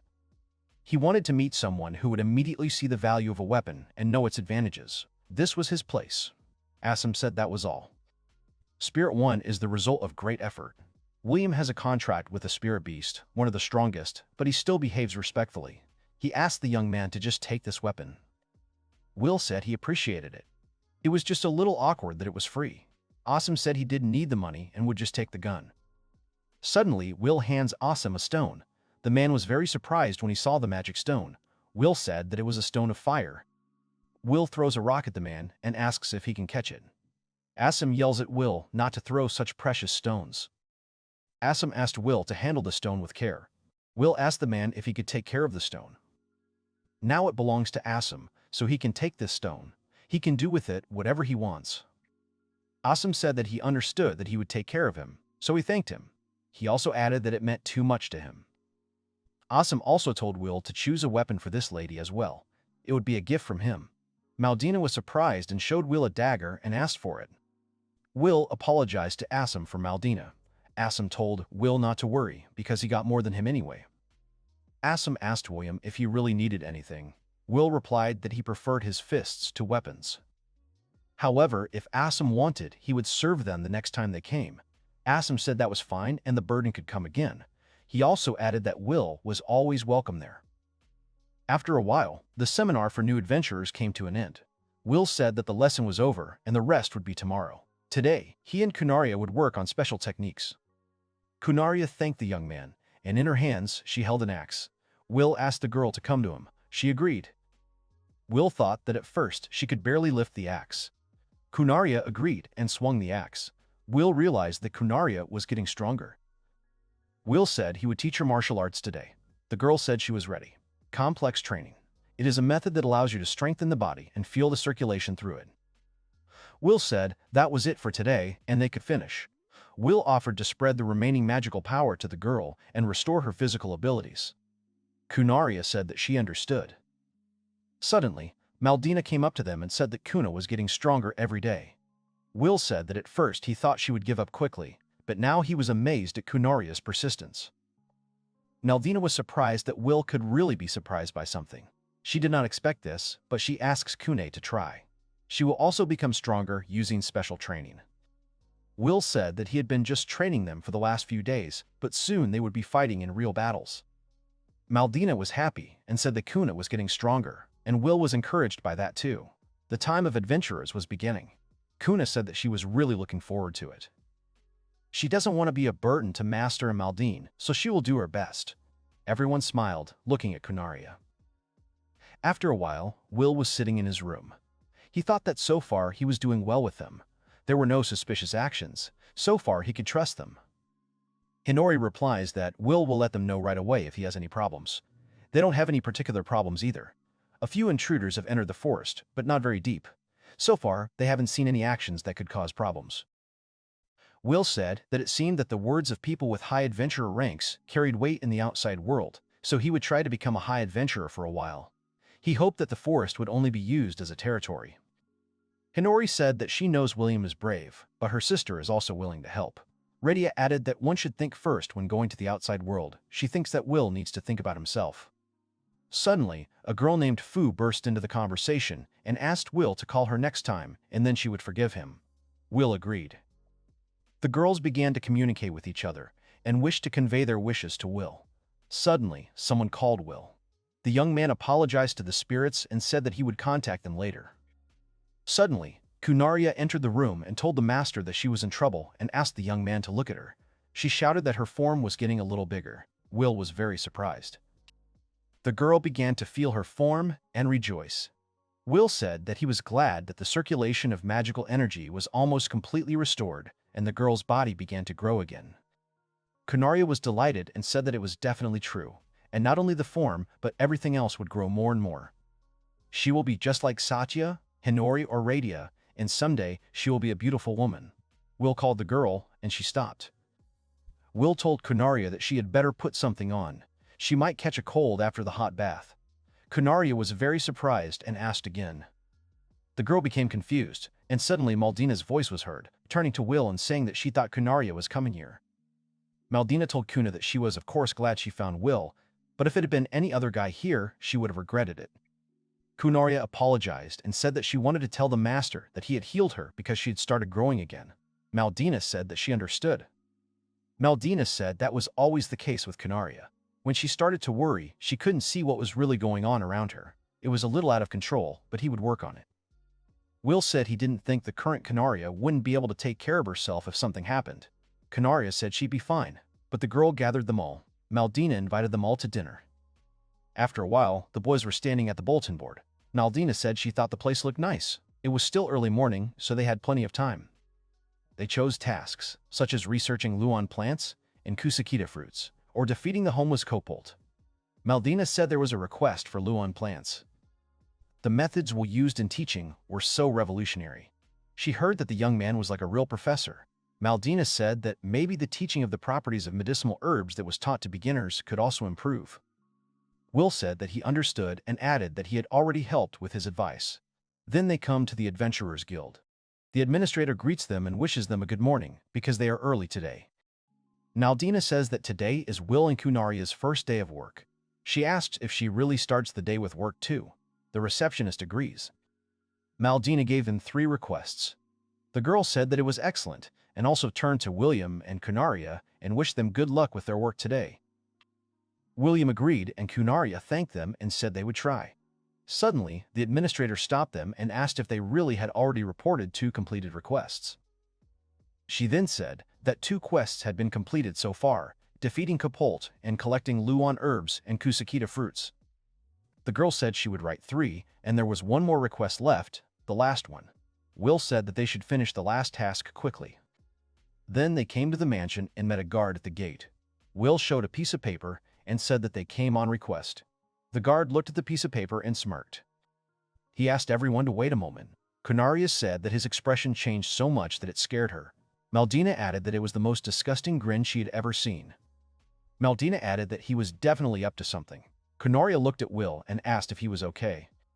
Will said that, as he said earlier, it doesn't matter what he thinks about strangers. If he dwells on it, his head will hurt. Then the guards approached them and asked them to follow them. The boys walked along a long corridor and then saw a large cage with an angry monster inside. The guard said that the owner loved his pet, a huge wolf, very much. The guard asked the boys to have fun, but not to harm him. He pointed at Will and said that he was unarmed, so he would deal with him. Maldina was very surprised. Will replied that the request said they should play with the pet. The guard replied that wasn't there, a note in the column. If it helps relieve the animal's stress, then it's fine. Will asked the guard to open the door. The man replied that being confident was cool, but he had to be careful not to get eaten so quickly. The door opens, and the young man goes inside. The guards lock the door, and then Will hears someone's roar. He sees a huge monster in front of him. Will said that it seemed like there was a lot of anger stored up inside of it. Will told everyone not to worry because he would be okay. The monster growled and rushed towards the young man. Will suddenly dodged. The monster turned around. Then the young man asked him to calm down and told him not to worry, otherwise the tension in his body would increase.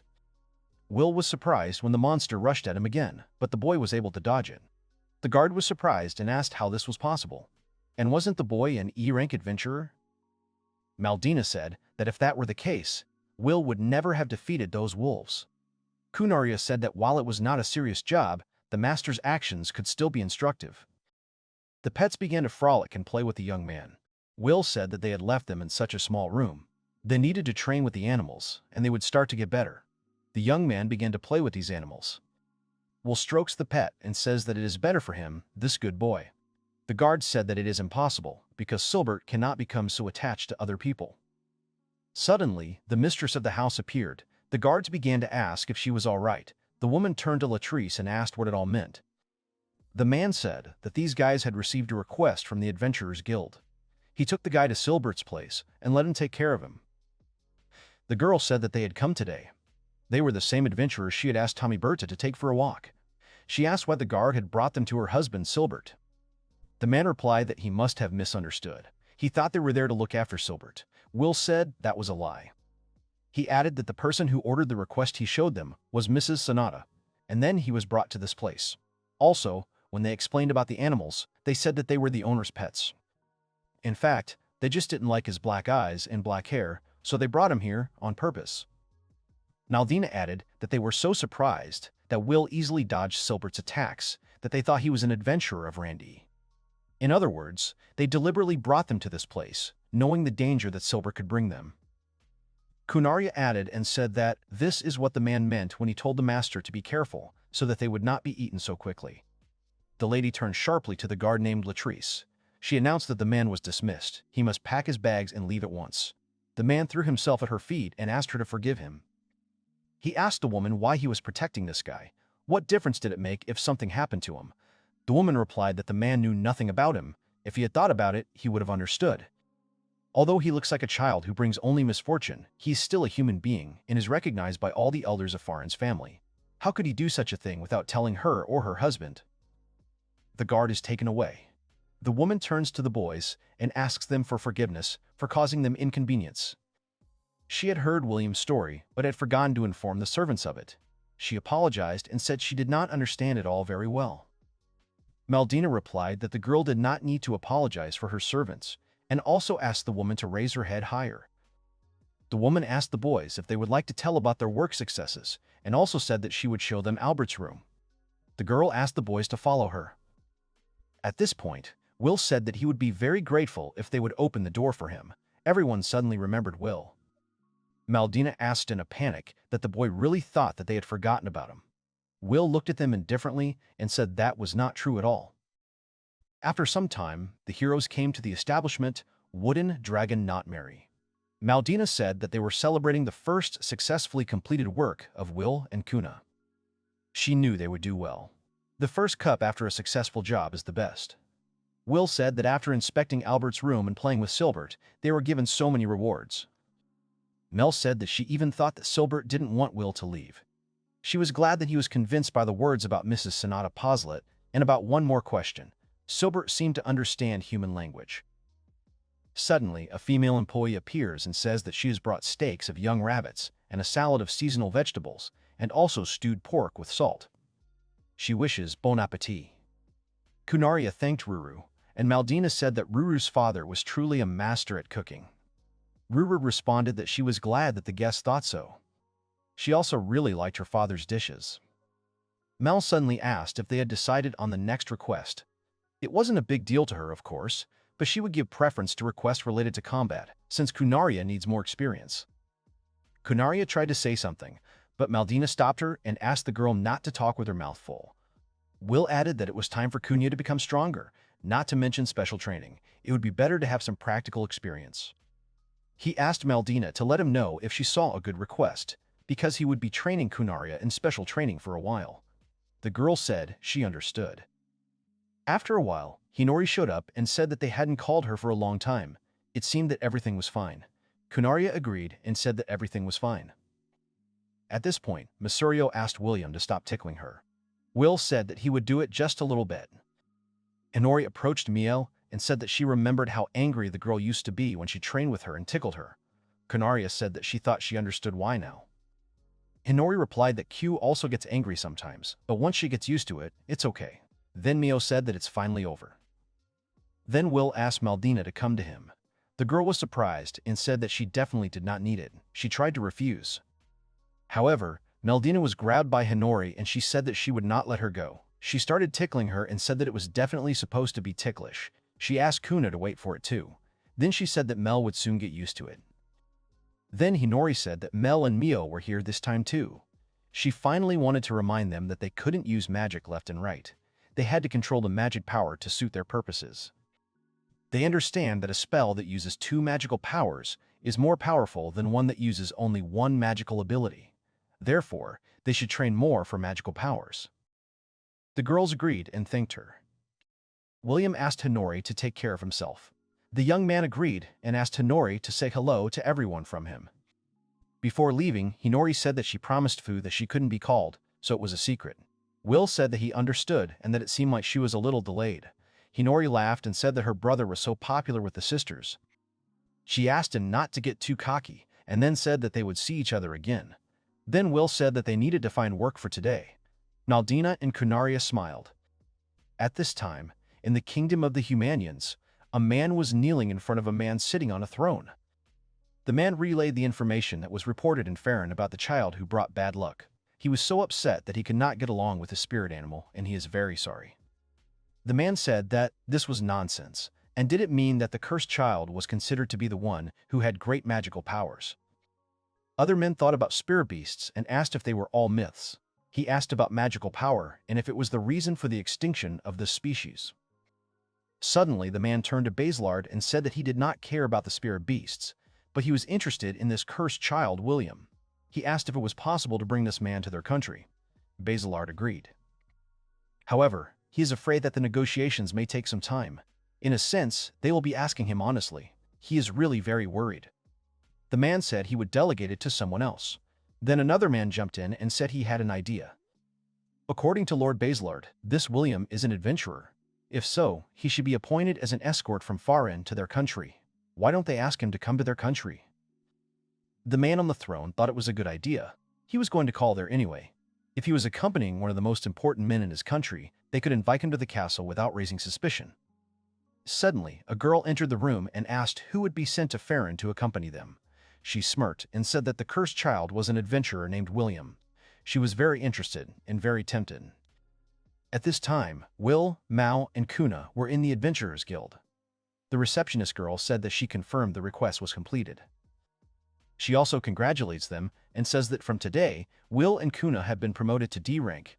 Everyone is also pleased with their work, not to mention their achievement rates. The results are impressive. Maldina said that as their mentor, she is proud of them. From now on, she will also participate as a member of the team along with William and the others. Kunaria was delighted and said that they would finally be able to work with Mel and it would be so much fun. The receptionist girl told William that he and his friends could spare some time for her. Will agreed and said that he had nothing planned for the day anyway. He asked what happened. The girl said that the guildmaster wanted to talk to them. He asked her to take Will and his friends to the room. She also says that she will accompany them. After a while, they knock on the door of the guildmaster. The girl says that it is Celica. Will came with his friends, so she escorted them to him. The guildmaster allows them to enter. Will and the group enter the room and are very surprised. The guildmaster looks very bad. Shazar congratulated the guys on their new D rank. He also thanked Maldina for her work as a mentor. He congratulates her as well. Kunaria said that Shazar had such circles under his eyes, and then asked if the man was okay. Maldina asked if the man was resting. Shazar answered negatively. He said that he had been very busy lately with the Luan grass and the bushberries that Will had told him about. He had finished his research, so they need not worry, as he would soon be able to rest. Then she asked Will if he had changed his mind.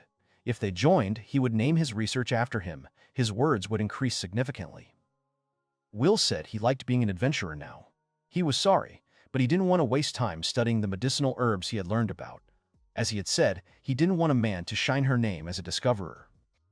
This time, Shazar called William and his friends because he wanted to ask them to deal with the bandits. This was originally a privilege for C-rank adventurers, but unfortunately, they are not in town right now. Since it was a very urgent matter, he still consulted with some B-rank and above adventurers, but they turned him down. That's why he remembered William and his friends. He wonders if William and Kunaria have C-rank abilities. She asks Will what he thinks. Will turns to Maldina and Kunaria and then says he's thinking about taking the case. He asks the girls what they think about it. The girls agree and say they will take on the case. Will turns to Shazar and says they have decided. He asks the man to tell him the details of this request. After some time, the guys arrived at the right place. Will said that it was at this place that the merchants were attacked. Maldina added that the attack had taken place 2 days ago. Many had escaped with only minor injuries and lost their cargo, but she had heard that 2 of the adventurers accompanying them had died. Will added that most likely those who carried out the attack were now resting near this place. He decided to try to track them down. Maldina added that, how would they find the place where these bandits were hiding? Nosha would be able to track them down in the mountains. More information is needed. Will told them not to worry about it anymore, because now he would call upon someone who would help them with this. Someone with a pure soul. He asks the spirit to come to them and unite with his soul, and finally their enemy will fall and turn into reality. He calls the White Wolf. Suddenly, a girl with sharp claws and powerful paws arrives. The girl calls the boy. Will said that he finally managed to call her. The girl hugged the boy and said that it was just too much time. The girl smiled and said that she could finally smell and feel the boy. Will calls Fu and says that they haven't seen each other for a long time. Then he tells her to stop sniffing him. After a long walk, he smelled a little sweaty. The girl says that she likes his smell so much. The girl agreed.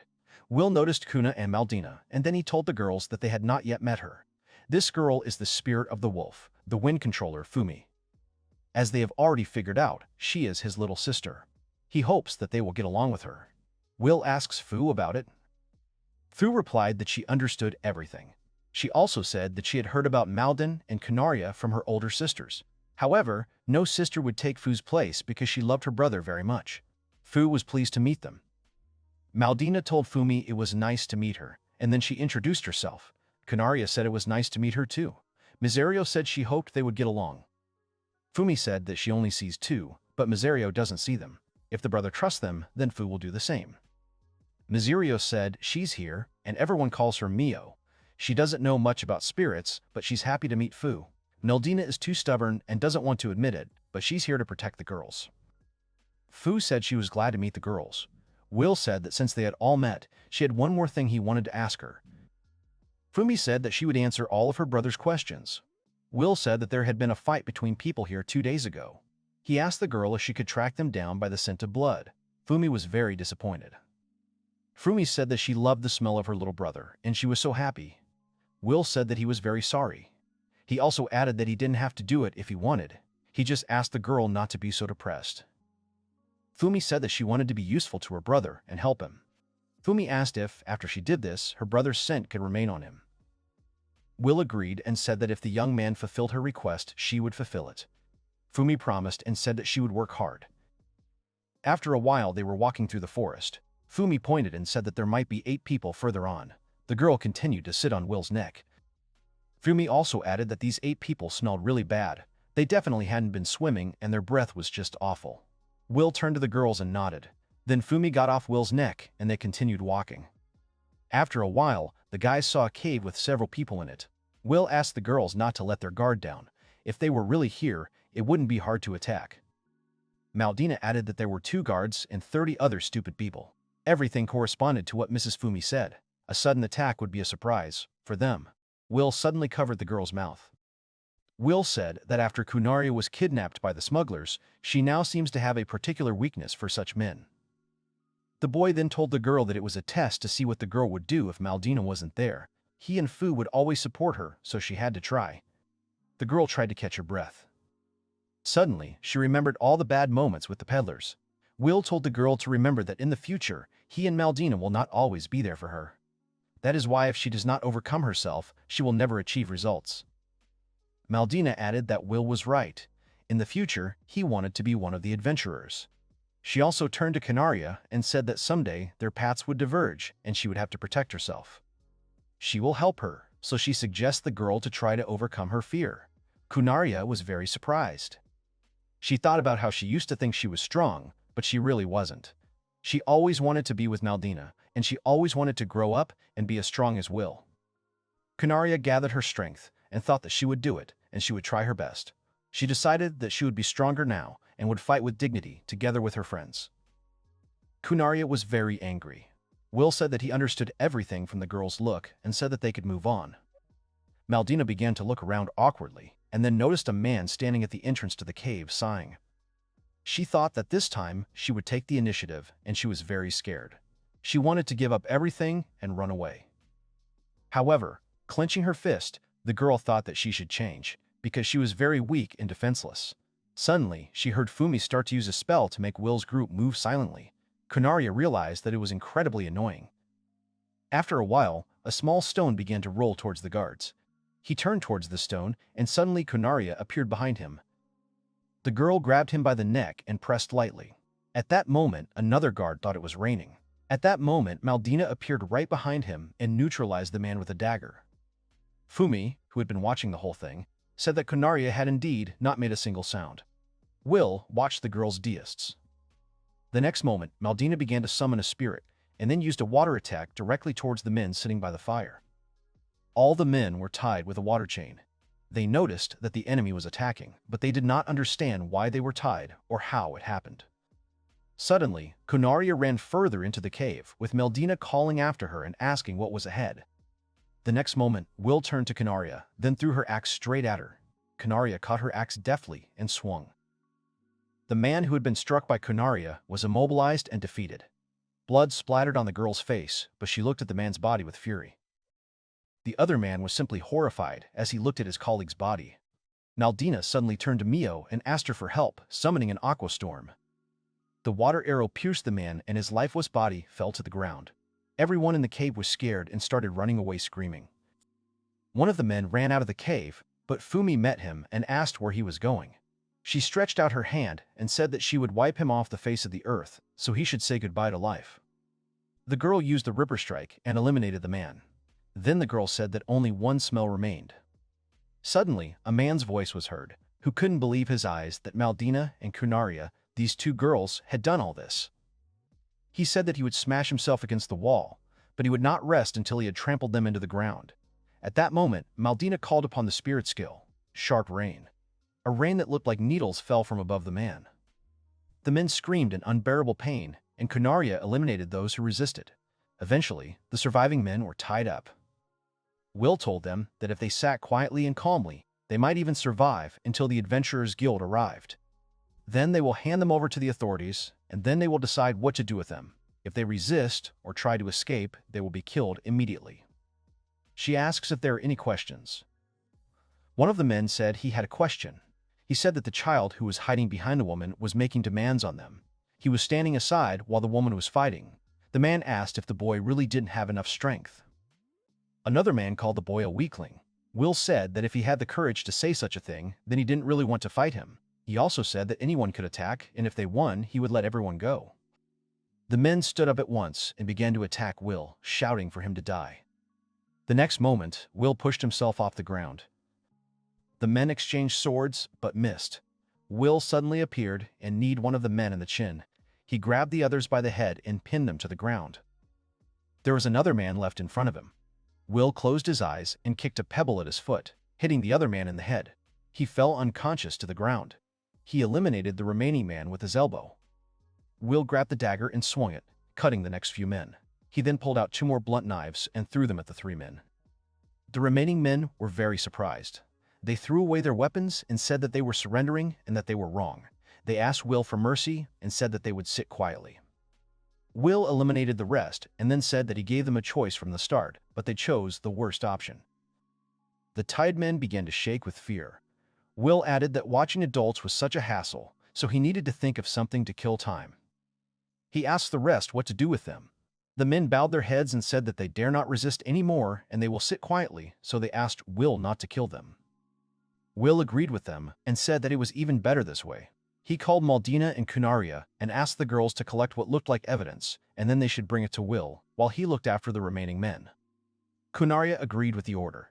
Maldina said they needed witness statements, so Will should try to leave at least one alive.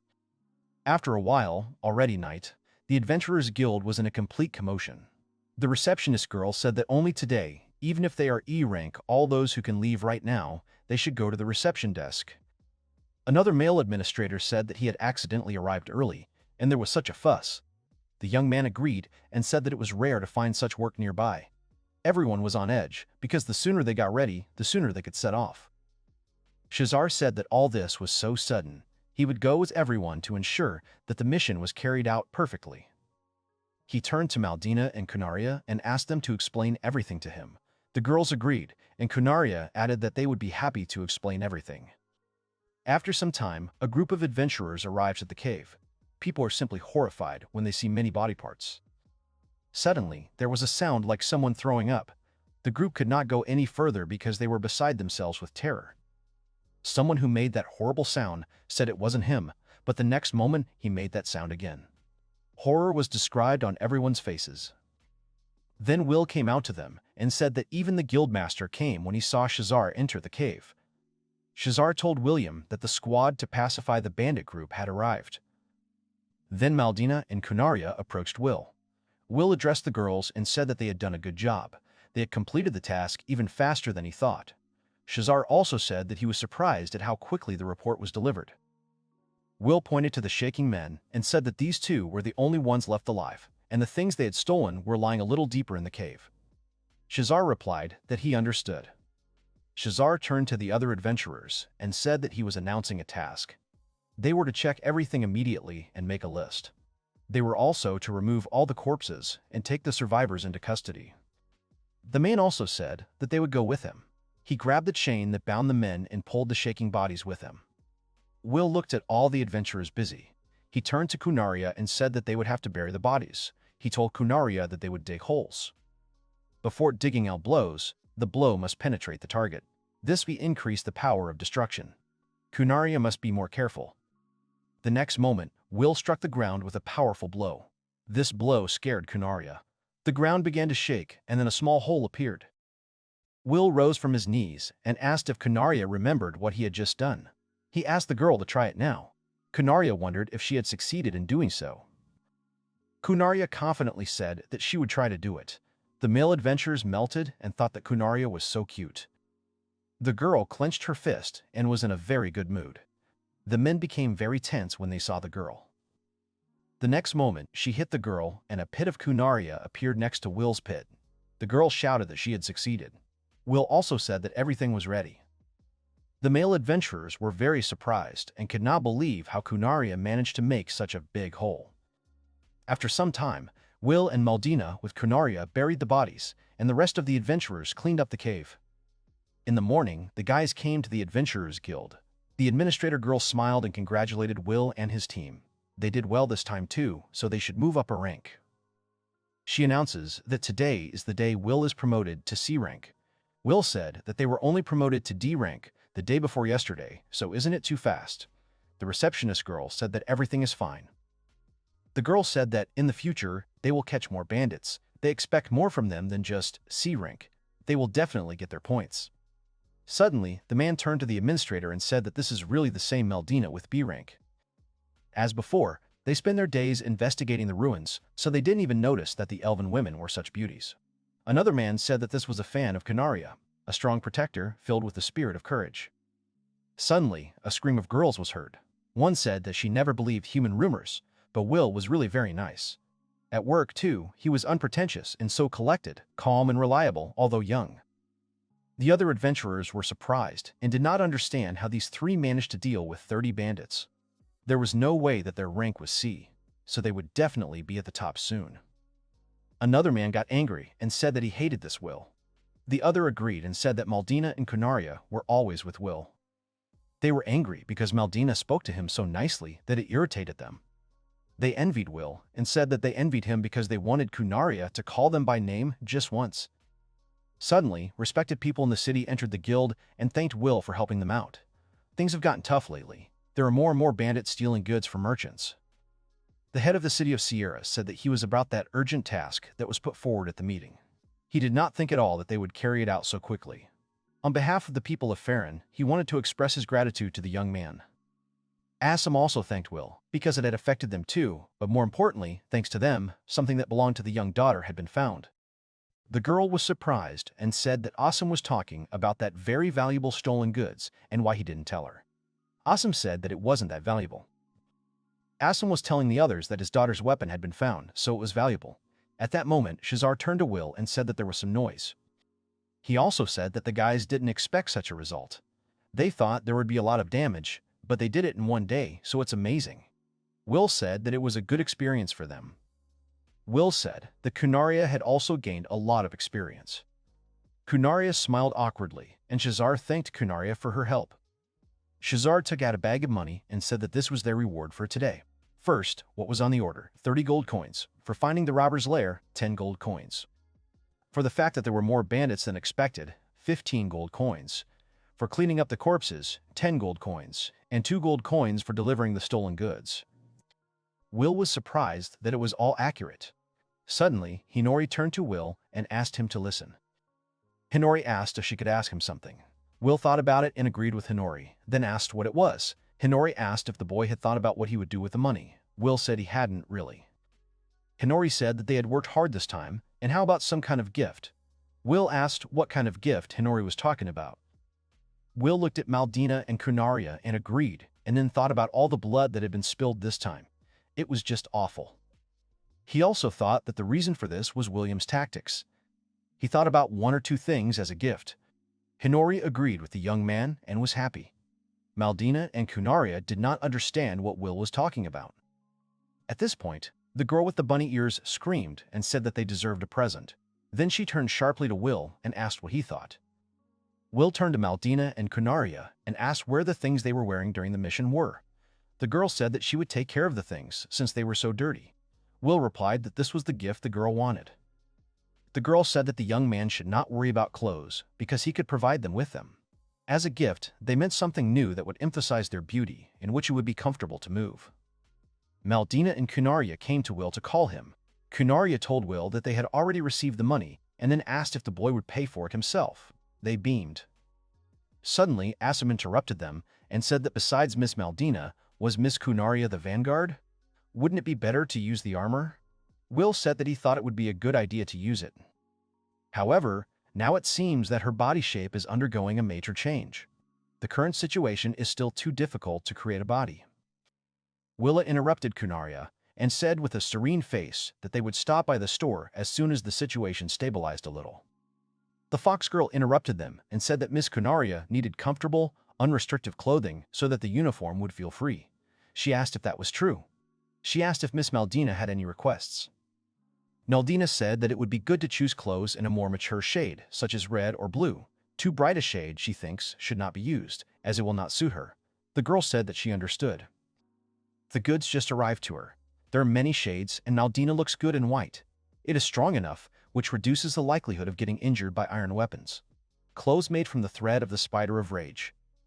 Since the material is good, Kunaria's clothes will cost 20 gold coins, and Maldina's clothes will cost 18 gold coins. Because of the inconvenience and service provided, so they cannot worry about 20 gold coins. Will said that it was too much for him. The girl was surprised and then asked how about 30 gold coins. The girl suddenly laughed and said that she had been in business for a long time, but this was the first time she had seen such a person. She decided that they would settle on this price. She said goodbye to everyone and said that they were served by the shop, Hiryu no Tomarigi.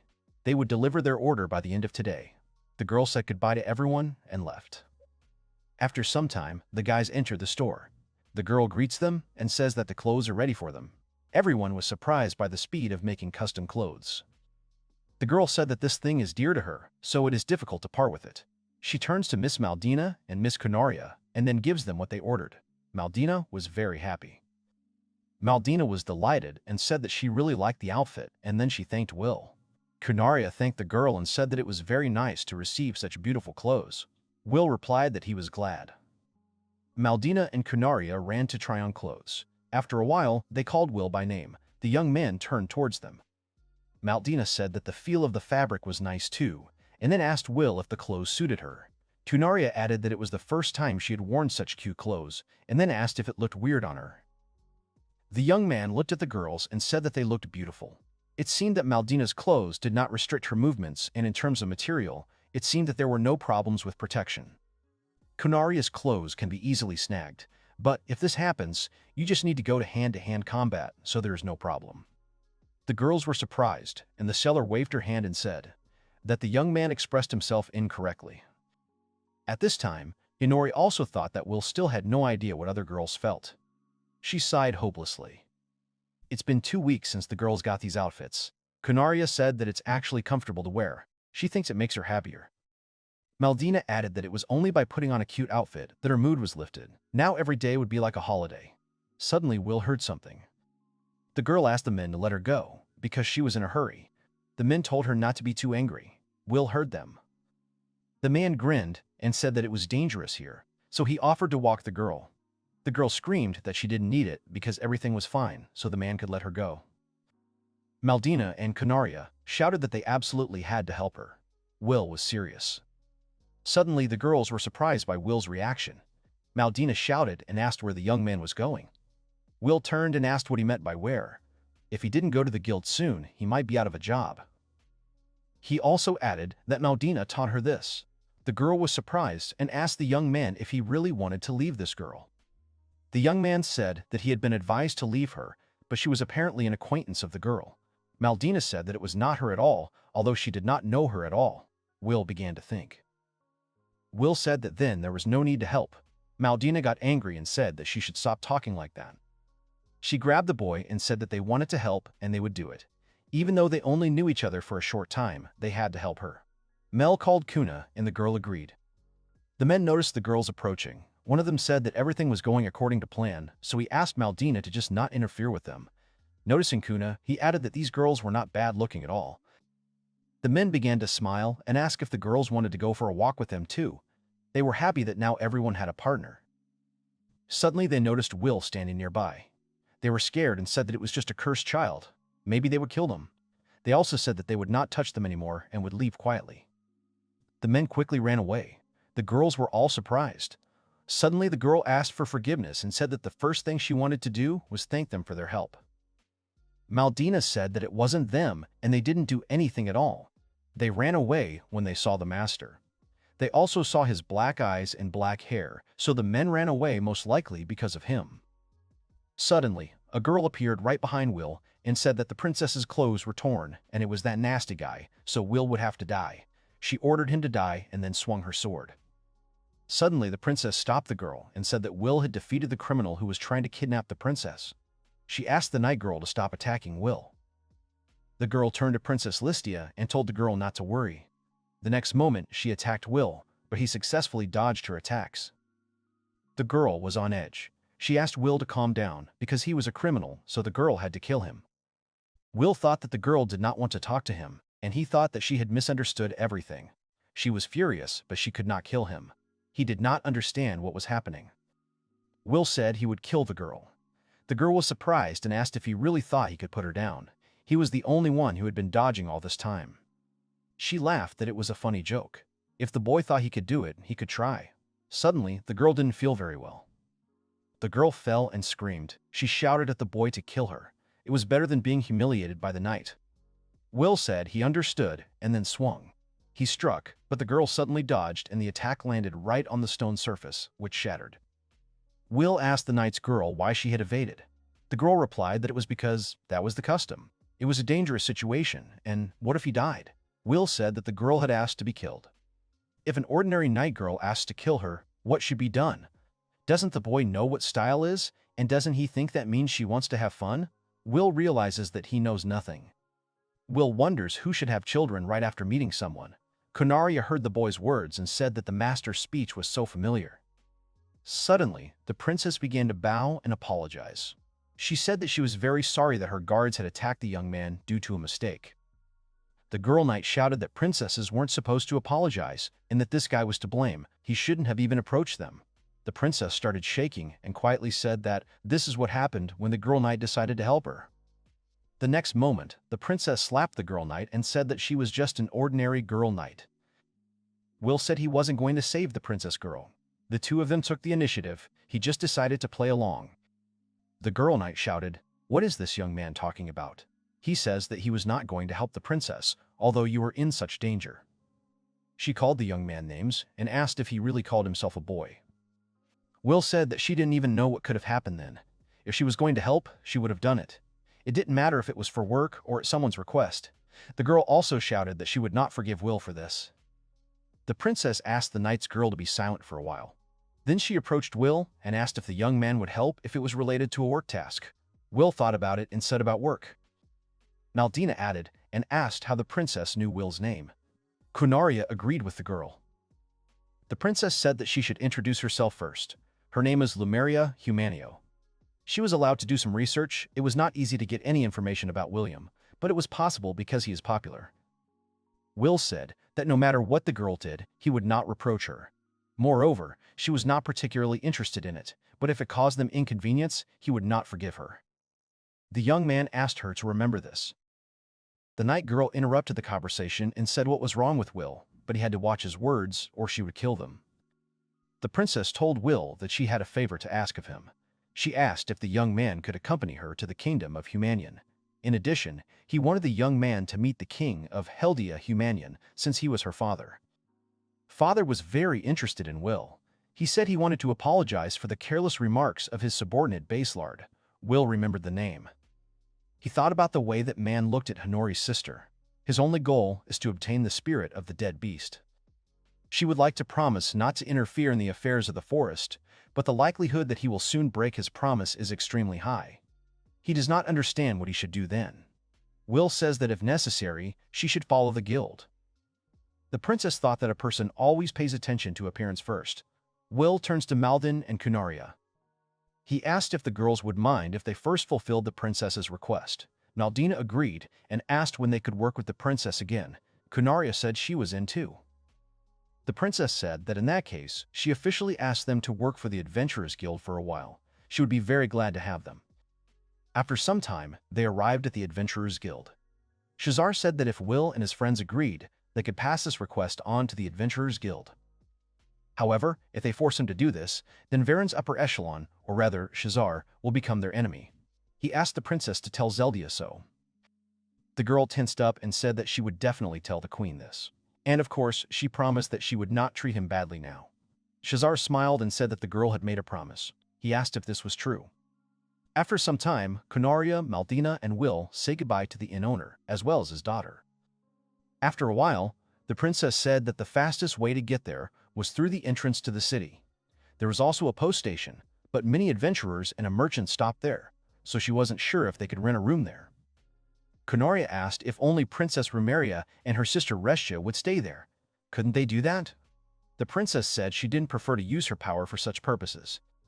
Besides, she wants their trip to remain a secret, so she needs to remain unnoticed. The night girl said that although if the princess orders, she will take care of the overnight stay. The princess said that on the way to Varen, someone tried to throw out the overnight guests. She doesn't even know who it could be. The night girl said that she just wanted to ask if she could rest in the princess's room. The princess slapped the girl and said that drawing a sword and holding it to the throat of the interlocutor was called a threat, not a request. She again turned to the swordswoman Risti. Will asked, chewing his food, if they would go on before the sun set. Maldina and Kunaria, who were also chewing their food, agreed with the young man. After some time, they found a place for their night's lodging. Everyone thought about it when they saw the smoke. The girl princess thought that there was a fire. Maybe there was a thief or something. The girl princess turned around and said that she was ready to fight. The night girl was surprised and asked what was going on there. Maldina answered that there was a fire. Together, they headed towards the fire. Will watched them go, thinking about what he should do when a protected object is in danger. Then he heard some noise and a lot of people running away. The princess was very surprised when she saw a fire-breathing dragon. The night girl said that he was so stupid. This dragon lives in the alpine regions, and how did he end up here? Maldina was surprised that it was such a huge dragon. It might be a species that was born from mutation, but even a normal flying dragon is an A rank. Kunaria said that therefore they all had to escape as quickly as possible. The girl said that she would try to attract the dragon's attention to herself and they should try to take him away at that time. The princess joined Risti so that she wouldn't overdo it. First, they need to save the people around them, then they can fight the dragon. Everyone started to take people away. Kunaria stood right in front of the dragon. She doesn't know how long she can last, but she will use her power to the fullest. Maldina shouted that she would help Kunaria. Suddenly, Will put his hands out and told everyone to stop. Suddenly, he stopped them. The girls were hurt. Kunaria cried and said she was hurt. Maldina told Will where he was going and if they were really tired of living. At this point, Will went straight. He said he had changed his mind and then tried to calm the dragon down. He said he would not allow any of their people to harm the dragon, so he should calm down. Then Will started petting the dragon and called him a good boy. He asked the dragon to be quiet, and then he saw the arrow and said that was what he thought. He realized that this was the reason. That's why he was so angry. Now he will pull her out. He just needs to be patient for a little while. The dragon tensed, but Will pulled out the arrow. He asked Kunaria to bring water. The girl agreed and then handed the boy a bottle of water. Will treated the dragon's wound and applied leaves. He said that it would make him feel better. Then Will told the dragon to go back to his place and get better. Suddenly, a night girl stopped him and asked the young man what he was doing. First, he heals the dragon that attacked the inn and then tells him to leave here. Will said that he was only furious because the arrow had hit him, but now that he had pulled it out, he was calm again and could be released. The girl asked the boy if he had really gone completely mad. This dragon destroyed everything here. It was lucky that there were no human casualties, so there was no question of letting it go just like that. The dragon suddenly got angry. Will said that the one who hurt him could only be a human. Flying dragons never leave the mountains where their flock lives of their own free will, even when there is no prey left in the area. Besides, what pierced his body was undoubtedly an arrow used by a human. He doesn't know the whole situation, but it's most likely that humans are to blame. The girl asked, what of it? She doesn't see anything wrong with attacking a dragon that only brings harm to humans. She asks the boy to look at the people.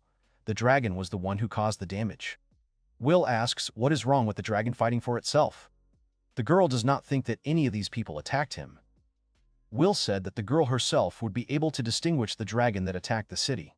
If it is not a representative of some special race, it is unlikely to be different from others. The girl asked if Will was really a man who defended monsters. Will told the girl not to misunderstand his position. He was not a supporter of humans, just as he was not a supporter of dragons. He values his family and loved ones. He helped the dragon, healing him a little. He didn't want him to fight Maldina and Kunaria because of such a misunderstanding, but if he hadn't listened to him, he would have had to kill him. Suddenly, the princess turned to the night girl and said that the dragon seemed to be not dangerous, and then she asked what was going on here.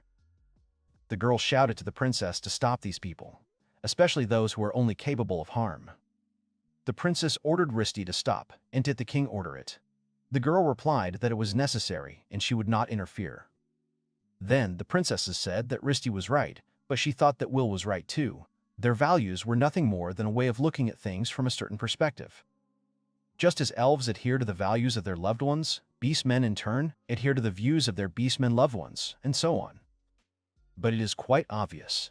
He shares nothing with this vile guy. He does not understand why the decision was made for him to accompany them at all. The girl said that she understood perfectly well that the girl was asking this for her safety and the safety of the kingdom, but this decision would not be disputed. The night girl replied that she understood the girl. She then told Will that she stood up for him, but the dragon was still a threat, so he couldn't be released.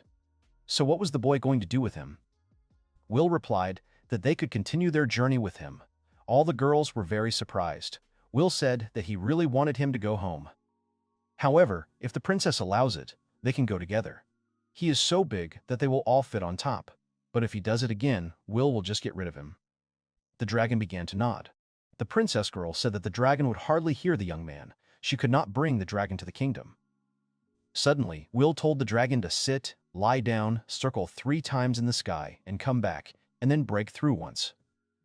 The dragon began to obey Will's commands. The night girl said that the dragon was so terrible.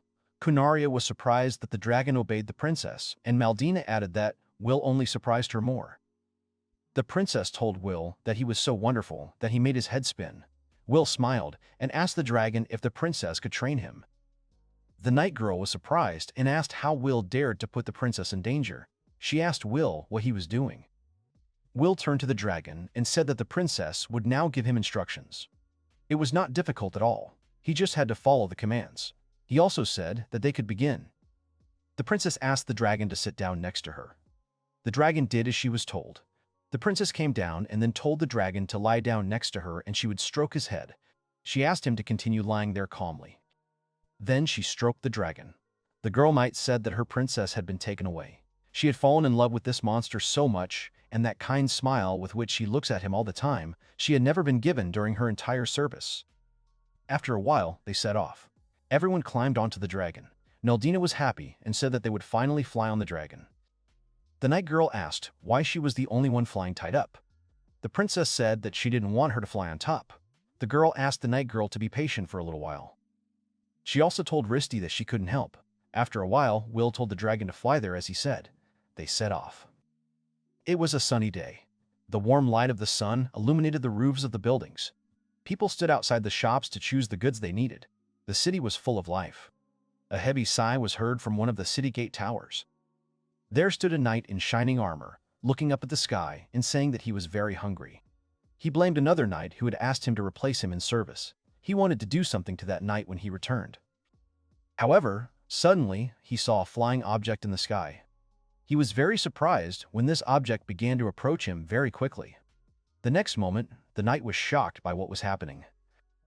The man stuttered, thinking that it was impossible. Suddenly, he screamed and started ringing the bell, saying that it was a flying dragon. The other knights heard the bell ringing and drew their swords, ready to fight. Suddenly, the dragon spread its wings and hung in the air. He looked at the knights and growled. One of the men did not understand where the dragon came from. Sweat stains appeared on his face. Another knight supported his colleague and said that they would not be able to defeat him. There were too few of them, so they needed help.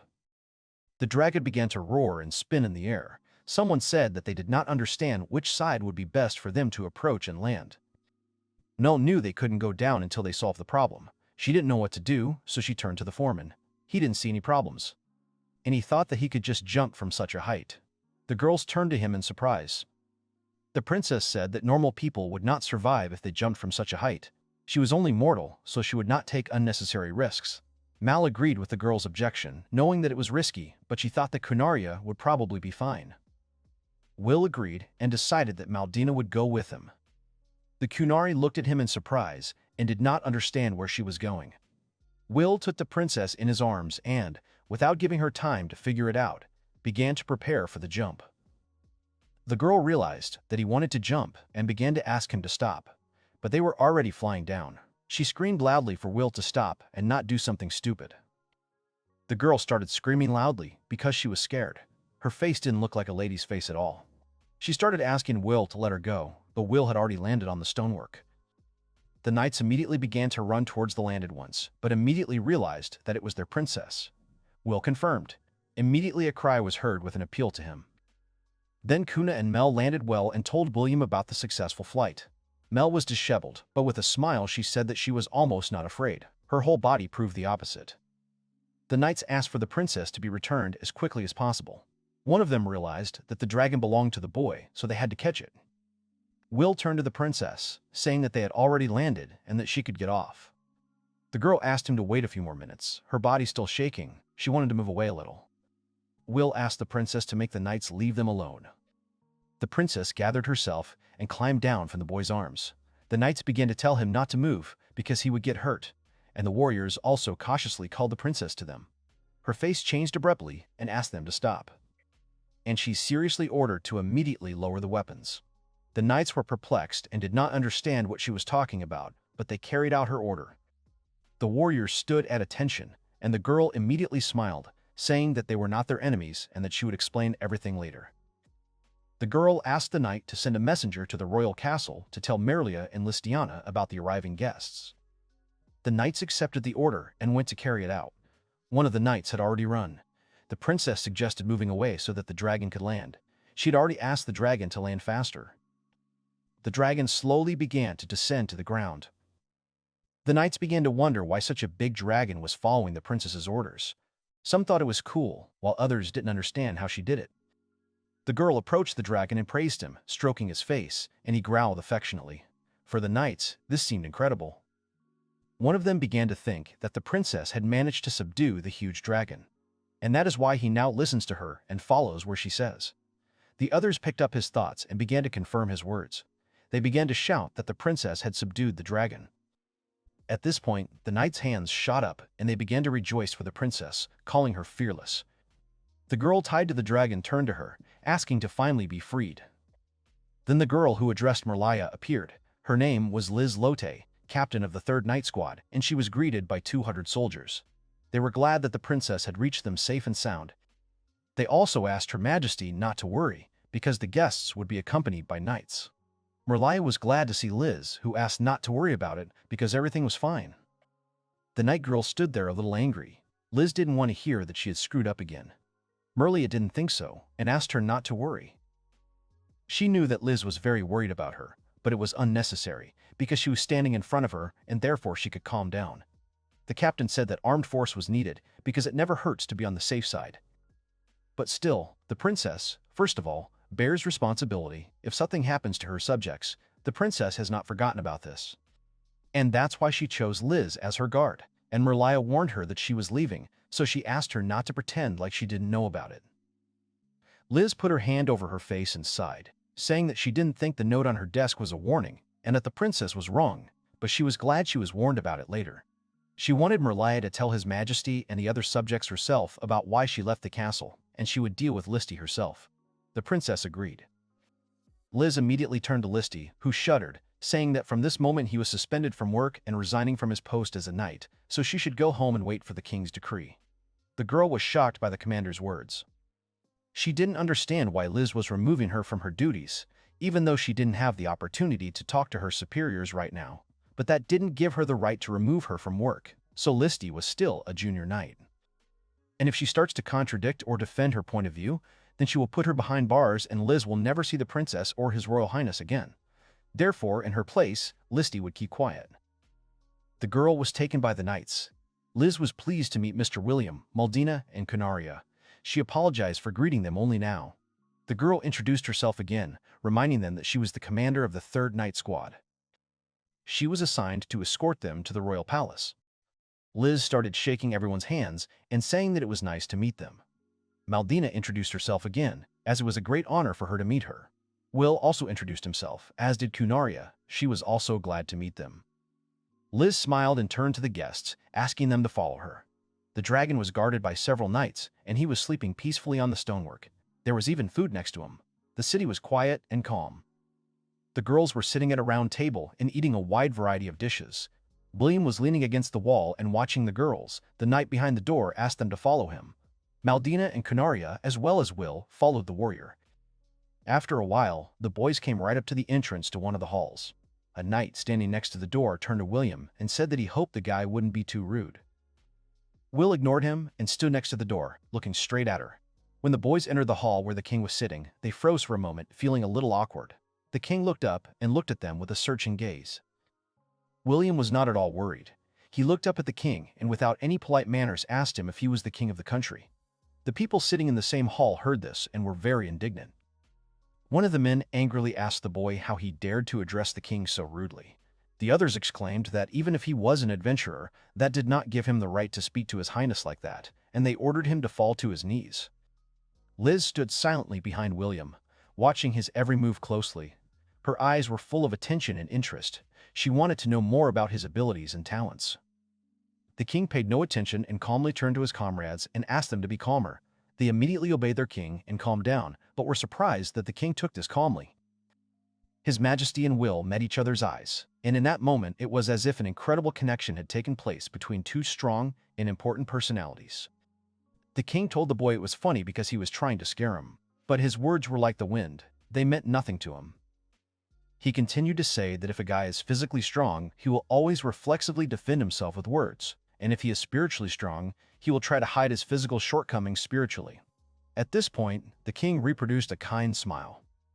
William looked at the king and listened to him without much interest. The king said that he hoped the boy understood everything he was saying. The king continued to say that when he saw a man like William, he doubted his own words that he had said before, and it even became a little sickening. He asked Will not to pretend to please everyone and to behave naturally, since he was not afraid to be impudent in front of him. The boy said without any emotion that his name was William and he had come at the request of the princess. Will thought that no one was listening to him, so he decided to ask impolitely, but the king confirmed without interest that he was listening and asked him to continue. He couldn't remember where he had heard his name before, but he was one of those who didn't listen to others. The king thought for a moment, and after a while said that since he was already standing there, he could skip unnecessary details and get straight to the point. Will said he was the scoundrel the whole kingdom was talking about. He wasn't going to suck up and pretend he didn't know or hear anything while he was here. He had come to this country, but he wasn't going to be friendly just because the man was the king. His Highness thought for a moment and said that he spoke beautifully. He was surprised that Will knew what he was thinking and that Baselard had told him his story. He thoughtfully raised his hand to his chin and thought. The man bowed slightly to indicate his presence. Will did not look in his direction, and the king said that he did not know why he was speaking to the boy now, but he had a request to make of him. Will remained silent. The king closed his eyes and began to stroke his beard. He had heard of the adventurer's exploits, so he wanted Will to be under his command. The man laughed because it was too obvious to hear. Will immediately said that he refused, and he refused immediately, which shocked the people standing around the king. The king in turn began to touch his beard, thoughtfully, and asked to be allowed to finish. He said that he would like him to be under his command, but after Baselord's story, he changed his mind. At this point, the king was serious. The girls were surprised, and the man standing next to the king was serious. Everyone waited for the moment when the king would continue speaking. But His Majesty wanted something else. The man bowed his head and said that he needed Will's cooperation. Everyone in the hall was surprised by the king's actions. The king's servants were outraged and immediately began to try to stop him. After all, where had it ever been seen that a king bowed his head to a commoner? But the head of the country shouted for them all to shut up immediately. All those who remained immediately shut up. Then the king asked them if they hadn't heard Baselard's story about Will. Because of the laws they themselves had created, William had to survive in this world and try to remain human despite the difficulties that came his way. The king knew that if danger arose, Will would help him. After all, the boy admits his mistakes and does not want to seem like a good person by showing his true intentions, and for him, until now, his disappearance remained a mystery. Maldina and Kunaria listened attentively to the king, not taking their eyes off him. But now the king spoke sincerely, and his motives were pure. He would very much like William to help him, so he would bow his head many times and kneel if necessary. The guy decided to remind that he was a destroyer and wasn't sure that he understood what he was asking for. The king was a little surprised by his revelation, and the girl started apologizing and asking to wait. The Kunari said that he destroyed for the good, to save other people. Mal tried to convince the king that he was not such a bad person and asked him to believe it. Will said that he destroyed the illegal goods dealer to save innocent people, but he would do it again if his family and friends were in danger, be it human or monster. Even if the king himself begged for their lives, he would destroy anyone who dared to harm his loved ones. But the king was not going to give up his request and still asked to cooperate with him. He hires Will for work, and the king offers to carry out his orders for a good sum. He asked him to think. The guy made a thoughtful face, and the king continued that they were just working moments for each other. The man turned to Will. He appreciated all his impulses and intentions. The The guy was confused by the king's behavior because he thought that he would force him to cooperate, but he gave him the right to choose, which, frankly, surprised him. The king said that he had heard enough about him, so he wanted only one thing now, so that they could work together with him. He suggested thinking more, because they could not risk the lives of their people, just for the sake of profit and their desires. Will thought he understood his feelings and did not have time to finish. The prince appeared in the hall, who asked to wait a little for his father. Everyone turned in his direction in surprise, and Merlia was surprised by the appearance of her brother, who was angry. Will, with a calm face, but interestedly looked towards the approaching guy. The king did not understand what he was doing here because they were in the process of important negotiations. He ordered him to leave. The boy was serious and refused his father. He could not leave his father, who makes bad decisions and does not think about the future of their country. The king didn't understand what he was talking about because, firstly, this man's abilities were not based only on stories from Baselard. The guy assumed he was some kind of bandit, and if it didn't matter to him, he offered to check if Baselard was right to make sure his words were true, and then everything would be clear to them. The prince and Will looked at each other, and there was hostility between them. The king asked to hear him out, because William's strength had increased due to the contract with Wilm. This was the cause of everything that was happening. He thought it would be better to just ignore him. The prince said that if it was true, he had to summon a spirit beast. He didn't believe that Will had made a contract with Wilm and asked for proof. The prince thought that the guy was just afraid, and he didn't want to show Hinori in front of everyone. The king's son realized that it was all a lie. An adventurer should be honest and brave. He should not abuse his status so much. The boy looked at the prince with disapproval, and then a man's voice was heard, addressing Loroyd. He asked him to stop and calm down. After all, he could get severe punishment for insulting him. Loroyd only said mockingly that he was interested in whether the contract had actually been concluded or not. And was it true what others said? Or was it just an illusion and there was no power and it was all a lie? Will stood there with his fist clenched. It was unpleasant for him to hear this addressed to him and to have the finger pointed at him, saying that he was a liar, so he began to make a call. The boy addressed the ancient spirit and asked him to hear and come to him. Loroyd was shocked that the commoner decided to call and began to address Fuchi.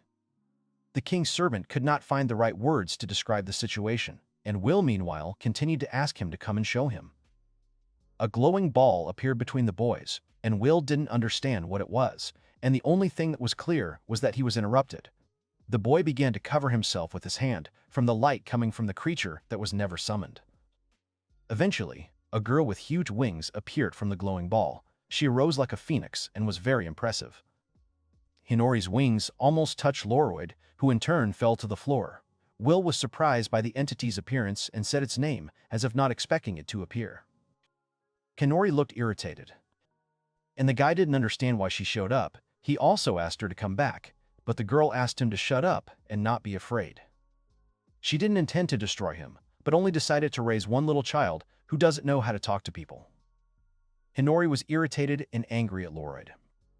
He opened his mouth in fear and began to stutter, because the girl really did look threatening.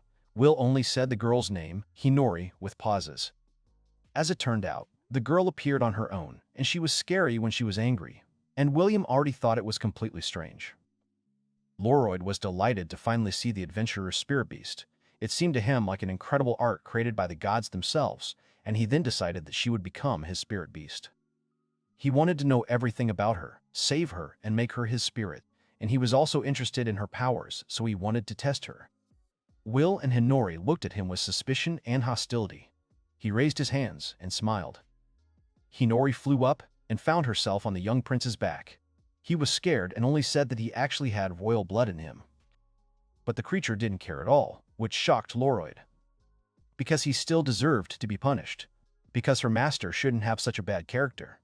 Although it was understandable, because he was from the royal family.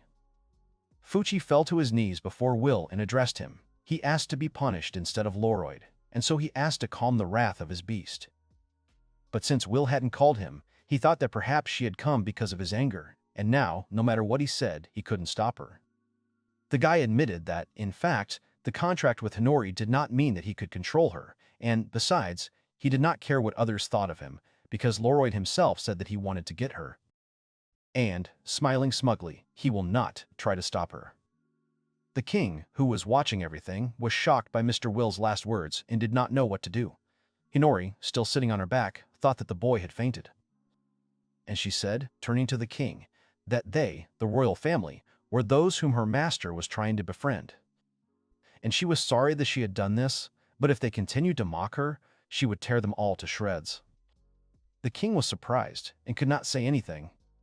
His Majesty fell to his knees, addressing the spirit beast. He asked for forgiveness for his stupid mistake. He begged for forgiveness on his knees, because he did not think that Lloyd would do such a thing, and when he comes to his senses, the king will punish him properly. Hinori said that there was no need to explain, however, he could have simply issued a decree. The girl already wrapped her arms around the boy's neck. Finally, hugging him around the neck, she continued that under such conditions there would be no threat, and she was not going to obey anyone except her master. Hinori asked him to remember her words. The king and the knights bowed before her, understanding everything she said. In his mind, Will did not understand why Hinori forgave this simpleton, and she answered him that the outside world has its own rules. It won't be difficult to destroy it, but if she destroys it, this country will be against them, and a war will begin. And even if they win the war, then the country will unite, and then the entire continent. And there will be an endless war with countries, and does William want that? He replied that not really, because he doesn't want to put anyone in danger. Hinori cheerfully advised him to learn more about this world, and then, when his opinion changed, she would do whatever he ordered. Will understood everything and thanked the spirit beast. He realized that there would be no more destructions. And the boy also turned to the king, saying that if Hinori agreed, he would not object. Then, if his majesty did not object, it was possible to close this conflict peacefully.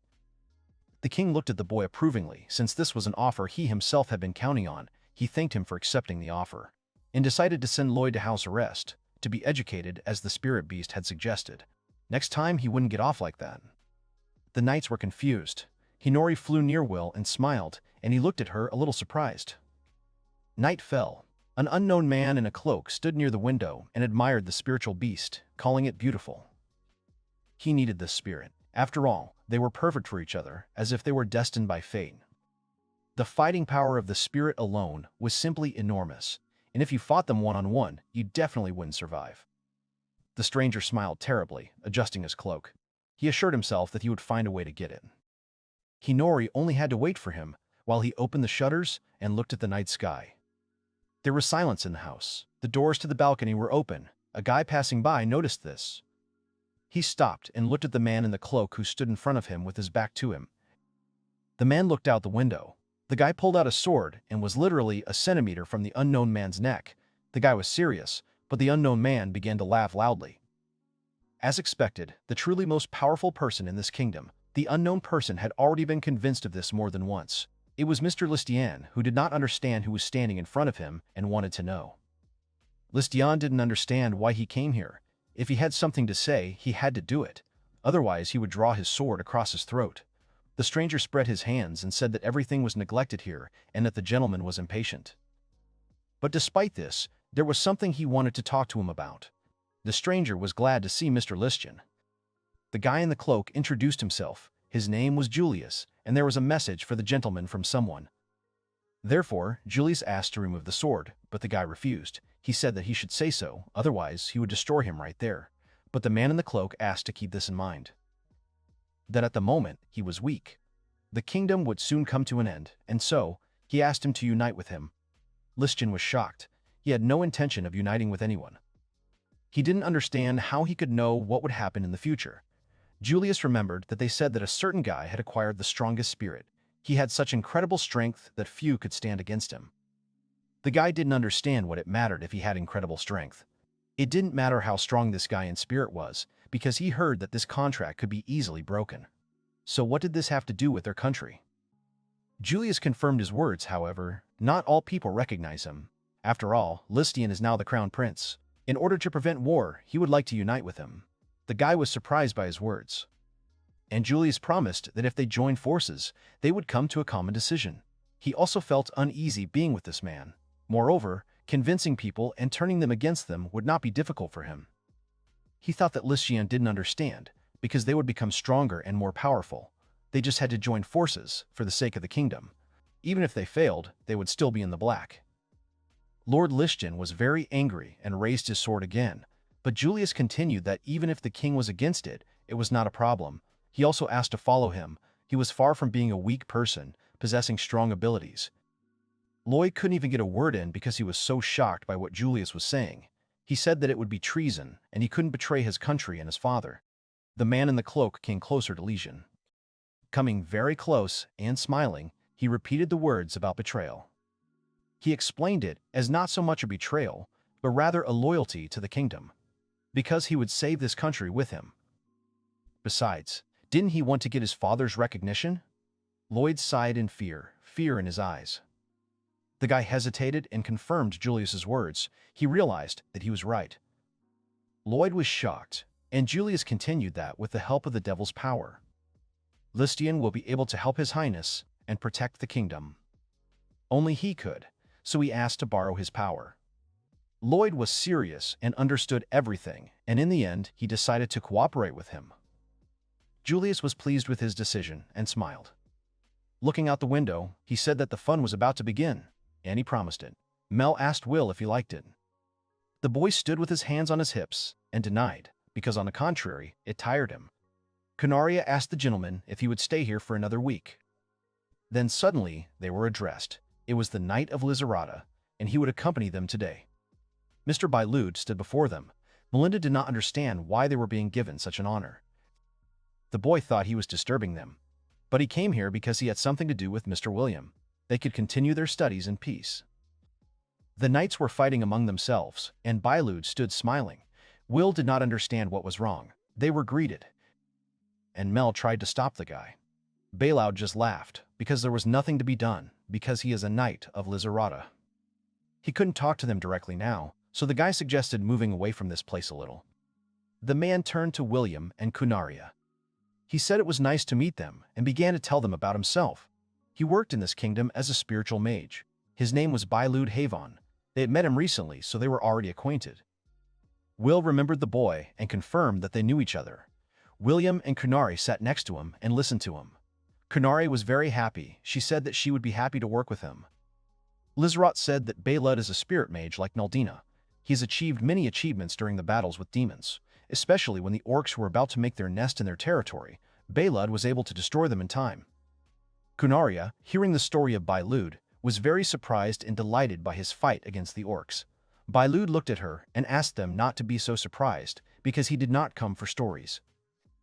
The man said he came to talk to Mr. William, a spiritual mage and summoner, because he had a strong spirit.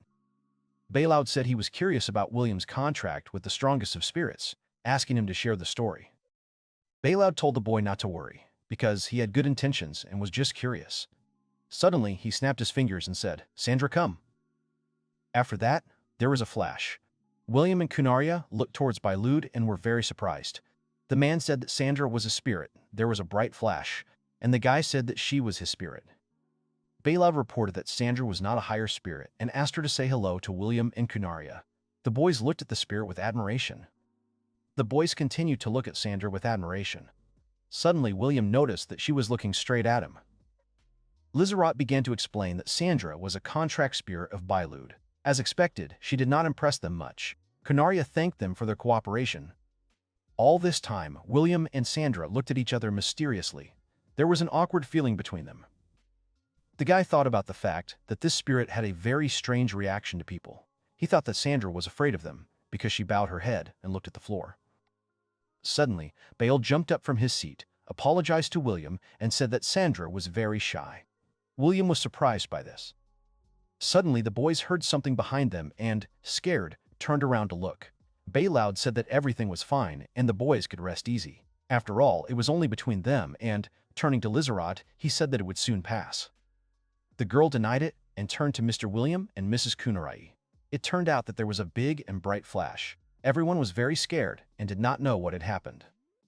William apologized and said he needed to step away for a while. He needed to see Maldina. Her safety was the most important thing. Liz was a little embarrassed and agreed. Bailoud looked at William suspiciously and thought about something. The guy looked back at him in the same way. Lizarat said that everything was fine, but then William turned to her. She looked inquiringly in his direction. The guy asked her to be careful and said that as soon as they found Maldina, they would come back. The girl smiled at him and thanked him. Wilm had already set off and invited Kunaria to follow him. The girl immediately began to catch up with him. Wilm was very thoughtful, and Kunaria noticed it. She thought he was strange. The guy was sewing and thinking that the sound was loud, and it seemed like they were going in the right direction. But suddenly he realized that he felt no one there. The boys approached the massive door, and Wilm began to open it. Opening it, a blinding light fell on them from the room. The guy did not expect such a bright light. The first thing the guy saw was Meldina, who was doing something very diligently. As it turned out, she was trying to break through a huge crystal. Also in the room was Mizorio, who was helping Meldina. She looked towards the boys and told them not to come closer. Kunaria was very scared when she saw everything that was happening. She hid behind Wilm, who offered to help Meldina. Mizorio told Meldina that her magic power was normal, but it was not enough. Her concentration and speed were dropping. Wilm, who was standing next to her, did not listen to Mio's words and said that he understood everything.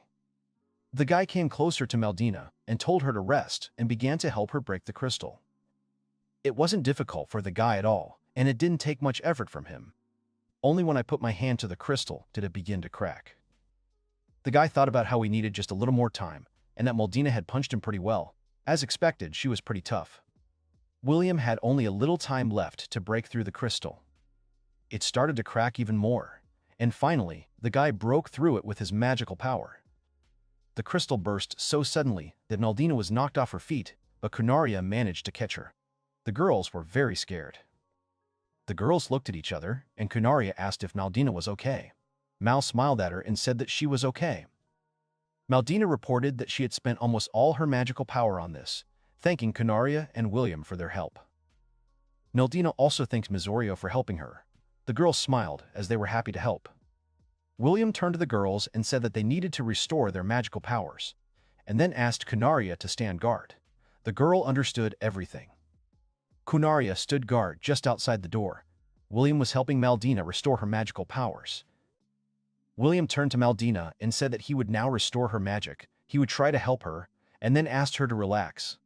The girl did everything that the guy told her, but she did not quite understand what was happening. The crystal split into 3 parts. There was a large piece in the center.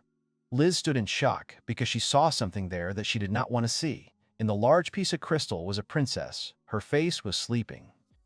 Wilm asked Meldina and Mizorio not to remain silent and said that if she knew anything, it would be better to share it with him. The girl was very scared. She said that, to tell the truth, she understood very little.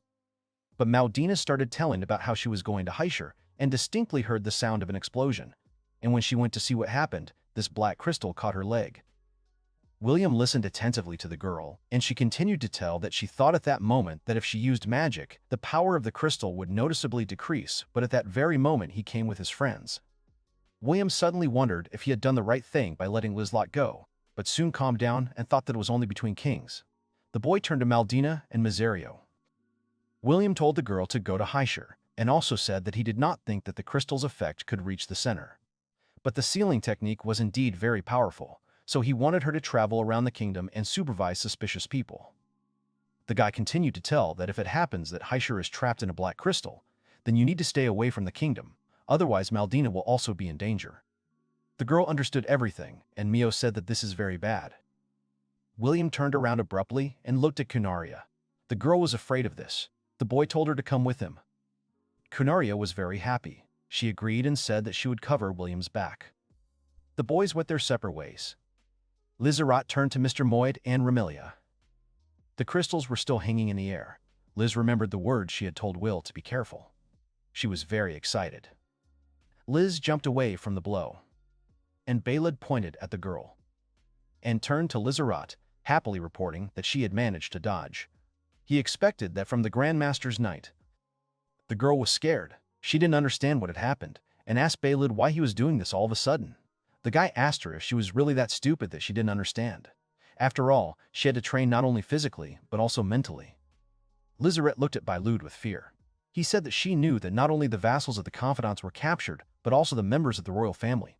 The guy said that the only ones left in the castle were them and her friends, and he considered them vile. Bailout said that his original plan was to lure Lizoret and her friends there and destroy them one by one, but his plan went wrong.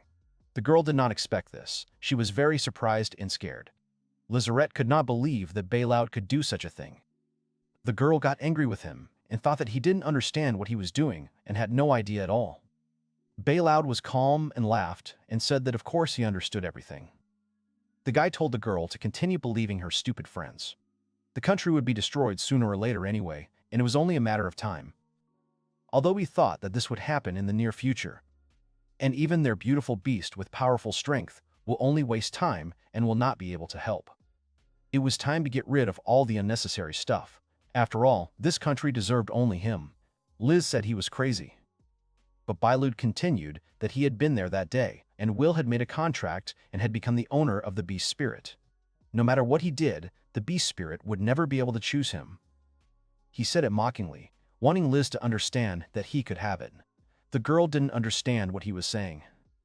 He thought that she thought that he had done nothing, because he had a pre-planned plan, so now, more than ever, he was confident that he could obtain the spirit of the divine beast.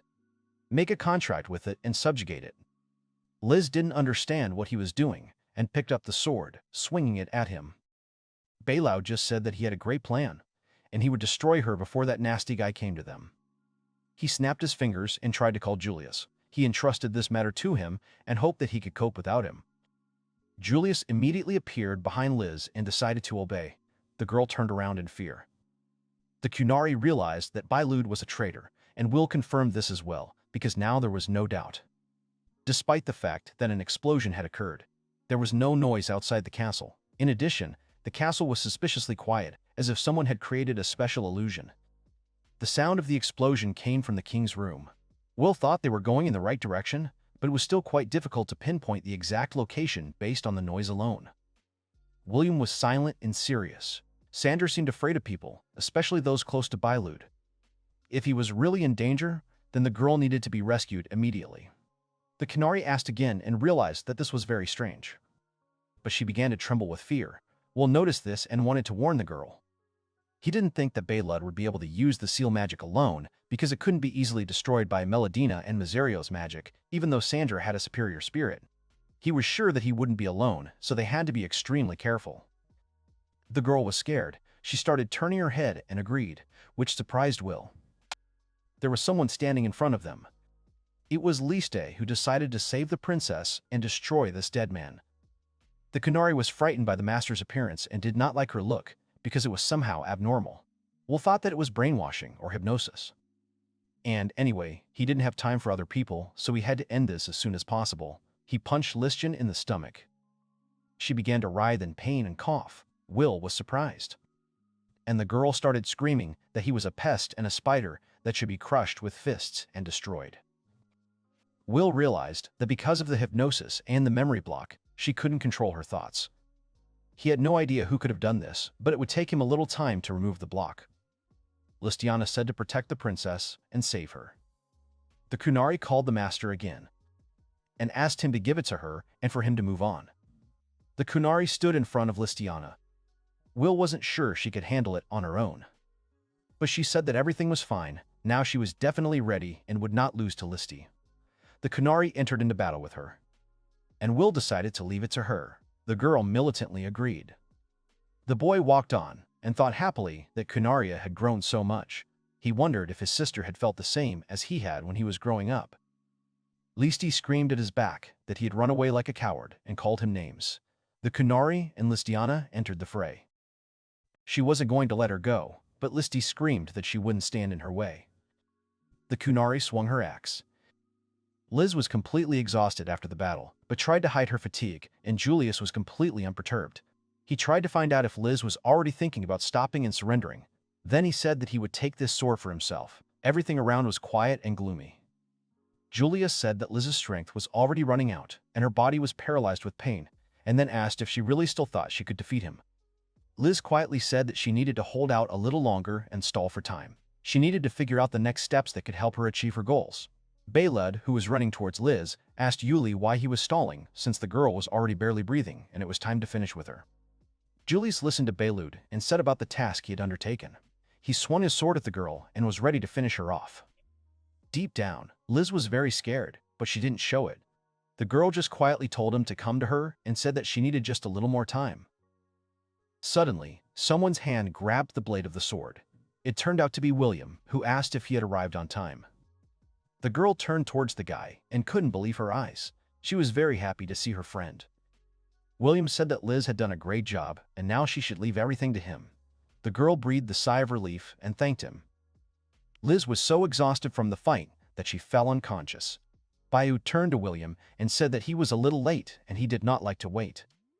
Bailout stood behind Julius and continued to reason, because what else did he expect from such a mediocrity as William? Therefore, he could not bother to answer. William suddenly thought. He noticed that when he entered, Julius stopped attacking and hid his sword. He has a fairly quick reaction. He wondered if he would have time to disarm him. Unexpectedly, Julius began to laugh loudly. The guy told William that he had finally come. Otherwise, he had been waiting for him for a long time. William didn't understand what was happening and thought that they had met somewhere before. Suddenly, Bailout exclaimed that it was time to stop talking and ordered Julius to destroy William. William looked menacingly at Julius.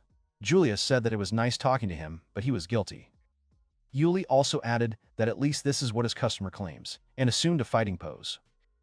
William also assumed a fighting stance and immediately attacked his opponent, which he did not expect. There was a battle between Julius and Will. They fought with their fists. The guy dodged the blow in time and immediately looked straight at the man in the hood. Will struck, which surprised Julius. William was thinking about this man and was angry. Julius noticed that William was dodging all his blows. He thought that William might attack because he was quite strong. Suddenly, someone called out to William. William suddenly looked back and noticed Hinori in front of him, which gave him a pleasant feeling. Hinori ran towards William and said that they couldn't delay any longer because it was unknown how the black crystal would behave after such a long time. She couldn't let him and the people locked in the stone escape. William suddenly attacked Julius. The guy did not expect it. His attack was so strong that he flew back several meters. Julius was confused. He didn't know what to do. Hinori told William that if he had trouble coping alone, he could just rely on her. She asked the boy if they should help Sandra. William confirmed this and told Hinori to help him and lend him her power. William asked Hinori to help his soul, to avenge him and the people imprisoned in stone, and to grind his ill-wishers into dust. The boy shouted loudly for the Red Hawk Princess Blaze Fernally to appear. Suddenly, there was a bright flash, and Hinori began to appear. As soon as Hinori appeared in front of them, their hearts sank in amazement. She was like an angel, framed in a light that made Julius and Bailud hardly believe their luck. But suddenly, Bailud ordered Julius to get rid of the girl.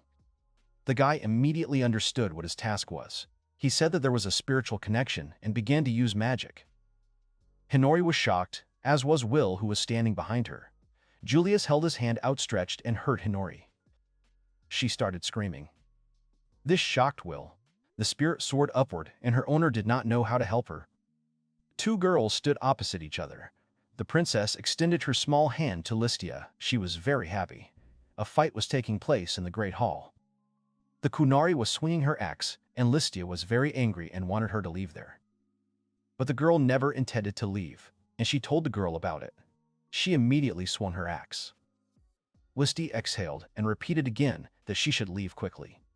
Because it was dangerous here, and she didn't understand at all what the simpleton was doing. The Kunari said that the master had saved Lady Remelia, and she did not want Listia to insult him. The girl said that he was a curse that brought misfortune. She did not understand why Kuna did not understand. The girl spoke again about the master, because he helped her and Mel when they were going to be sold as servants. In addition, he helped her heal from the pain that she received even with the slightest exertion. She thought that maybe he was a little rough, but he was not dangerous at all. Listia was very angry, and she was irritated that she trusted him. After all, she was here to save the princess and protect her. She screamed that she had to do it. Memories flashed through Listiana's mind. They included Will standing next to the joyful princess. Lethe was unhappy with their friendship and had a sense of ownership because she was her princess and she had to protect her. The Kunari swung her axe, trying to defend herself. Listia was tired. Beads of sweat were dripping from her face. She held her sword in her hand, pointing it at the Kunari. The girl was shocked. The knight's sword fell with a clanking sound. Listiana began to cry. Because her princess, she should be with her. A smiling face of the princess appeared before her, holding out her hand to Leaf. The knight's face turned red, and she reciprocated the outstretched hand. the Kunari realized that the matter was not in Remelia. She thought that she needed Remelia more than anyone else, the girl asked again in surprise. The Kunari began to explain that she had only known her for a couple of days, but did not understand what she had done for the princess. After all, everything she did was purely for selfish purposes. Listia, kneeling in front of the girl, screamed that it was not true because she did everything for the princess. Kunaria was irritated and did not believe her. Because it was easier to say what she did for the princess than to confess, any wrongdoing could be justified with this expression. Listia did not think so. Kunari didn't think she was sure of that. Despite being an escort, she always stood away from her. She even mistakenly hit the master who saved Lady Remelia and didn't pay attention to her words. And then she made him bend down. Listia began to ask her to be quiet. But Kunaria was not going to remain silent, because even after arriving in the kingdom, when she was taken with them, all the work remained with Remelia. She said that she was protecting and saving her, but in reality, she was doing all this for her, not for Listy. The girl in hysterics began to scream for her to shut up and tried to attack the girl. Because Kuna did not even know anything about Remelia, the girl wanted to serve her since childhood. She wanted to always be by her side, take care of her, protect her from danger. She had to do all this. The girl remembered the princess's smile, her trust in her. She thought that all this should be hers. Kunaria screamed, hanging from her arms, that she was being selfish. She was just spoiled by the princess girl, and only because she is on her side, so take care of her. Kuna thought that was why she said that. If she wants a reward for this, and if her feelings for her are so strong, then she should stop being an escort. Kuna hit Listy in the stomach, sending her flying far away. Memories of the first day of their meeting flashed through the girl's head. Remelia said that Listianelle would be her escort from that day on, and asked to take care of her. The princess thought that calling her by her full name would be too long and suggested an alternative, to simply call her Listy. The girl smiled, and Listy was embarrassed, but agreed. Listiana wondered where she had gone wrong. She again remembered the princess, who was happy and said that she was going to the city while offering to go with her. Listy stood and smiled. The girl repeated again that she simply served the princess so that she could always see her smile. Remelia said that nothing could be done. One day, Listy accidentally made a mistake, and even though she forgave her, it still happened. The princess was worried when she saw the many scratches on Leaf and said that learning was important, but everything should be in moderation. Listiana thought that her scratches weren't that big, but she was treating injuries that no one cared about. The smiling face of the princess haunted Listy's thoughts. She always said that she was doing everything for the princess. She didn't understand how she realized all this, when in fact she was defending her own ideals. The last words before switching off were about Remelia. She hoped to meet her again. There was a tense silence in the air, and suddenly William shouted Hinori's name in amazement, his voice sounding excited. It turned out that the enemy had managed to grab the girl, Hinori, who was desperately climbing and fighting for her freedom. William was overcome by an indescribable feeling of surprise and helplessness. He did not understand how it was possible that the enemy could catch Hinori so easily. William looked at Julius and did not understand who he was. William thought about saving Hinori first, because if it was a restraining magic, it would use up a huge amount of magic. The guy immediately ran towards the girl. Running up to Hinori, William saw Julius using spiritual connection magic. The boy watched what was happening, uncomprehending. Julius said that the restraining magic is designed against spirits, and by the way, it is his innate magic. If the spirit is too strong, you can lose consciousness and fall to the floor. But as he thought, Hinori has a beast spirit. Hearing all this, William became very angry and was afraid for Hinori. He did not know how he could defeat his opponent now. William suddenly attacked Julius and shouted something that irritated him. The guy easily began to repel all of Will's attacks. Julius apologized to William and said that this was his employer's wish. He could not let him go. William did not stop and continued to attack his opponent. Julius said that until his employer achieved his goal, they would have some fun. William shouted at Julius not to be a fool. Julius himself was already quite out of breath from this battle. Baylud said that Hinori really couldn't move. Baylud shared that when Julius told him everything, he was skeptical. But now he can seize the moment. Hinori was very scared, and Baylud laughed loudly. He moved very close to the girl and asked her if it was true that she could not move, and her summoner could not approach. Why should she not give in and belong to him? Bailout asked. Hinori was very angry with the guy's words and actions. She said that he was simply out of his mind. Her only summoner was Wilm.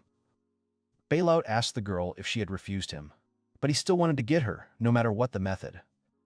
The guy suddenly took out a ring, showed it to Hinori, and told her to look at it. When she saw the ring, the girl was very surprised. She couldn't believe her eyes. The guy told the girl that he guessed that the girl knew what it was. As the girl thought, it was a legacy of the ancient era of the civilization of magicians, the ring that binds spirits. As the name suggests, this ring makes spiritual beings, a magical tool that makes people obey. Although the substances it contains and the methods of production are still unknown to the world, the effect exceeds expectations. Even the great spirit Sandra is powerless against this tool. Hinori listened attentively to Bailout. She was very scared and did not know what to do. The guy said that he would tie her up with this if they signed the contract. Bailout came very close to Hinori and said that she was now his thing. At this time, Julius and William continued to fight. The enemy asked if Will was tired yet. Julius noted that William was in no hurry and his spirit would soon be stolen. William was already very tired. He thought that there was nothing he could do now. Bailout approached Hinori and held out the ring, then telling her to become his. Hinori was very indignant and scared. She did not understand what was happening to the guy. She said that she was not going to submit to anyone but William, and if she had to, she would resist until this magical instrument broke. The girl suddenly heard William's voice in her head. William asked her if she could hear him. Hinori was very tired. She was glad that the guy contacted her. The girl answered that she heard him. William said they were in a slightly dangerous situation.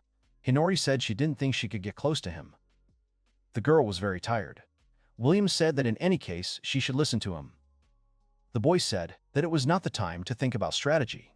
In parallel with this conversation, William managed to continue fighting. He asked Hinori to do this. The girl asked him if he really thought it would help, and suggested that perhaps he felt awkward. Julius suddenly noticed that something was wrong with William. The opponent noticed that the guy was very calm, but still did not want to give up. He felt that it would be a lot of fun. Unexpectedly, William bounced off Julius. The guy was very tired after the battle, but was ready to continue. Julius looked at William in bewilderment. William began to cast a spell. He addressed the Lord of the Flaming Scarlet Sky. Bailout noticed this. He asked if the boy was going to summon another spirit. Then he said that he was very sorry that William still did not think to give up. William continued to chant, promising that he would search and find the soul that inhabited his body. Julius watched the boy with anticipation. Bailout turned to Julius and told him not to worry, because he would also bind another spirit. The girl suddenly began to emit bright rays of light and fly up. Bailout, who was standing next to her, was very surprised. Bailout suddenly became scared. He didn't know what was happening and what to do. The guy stood and watched the girl's actions. Hinori began to fly quickly towards William. Bailout was surprised and scared. Julius watched with admiration. The girl flew so fast that it looked like a whirlwind. She touched William, and they began to unite.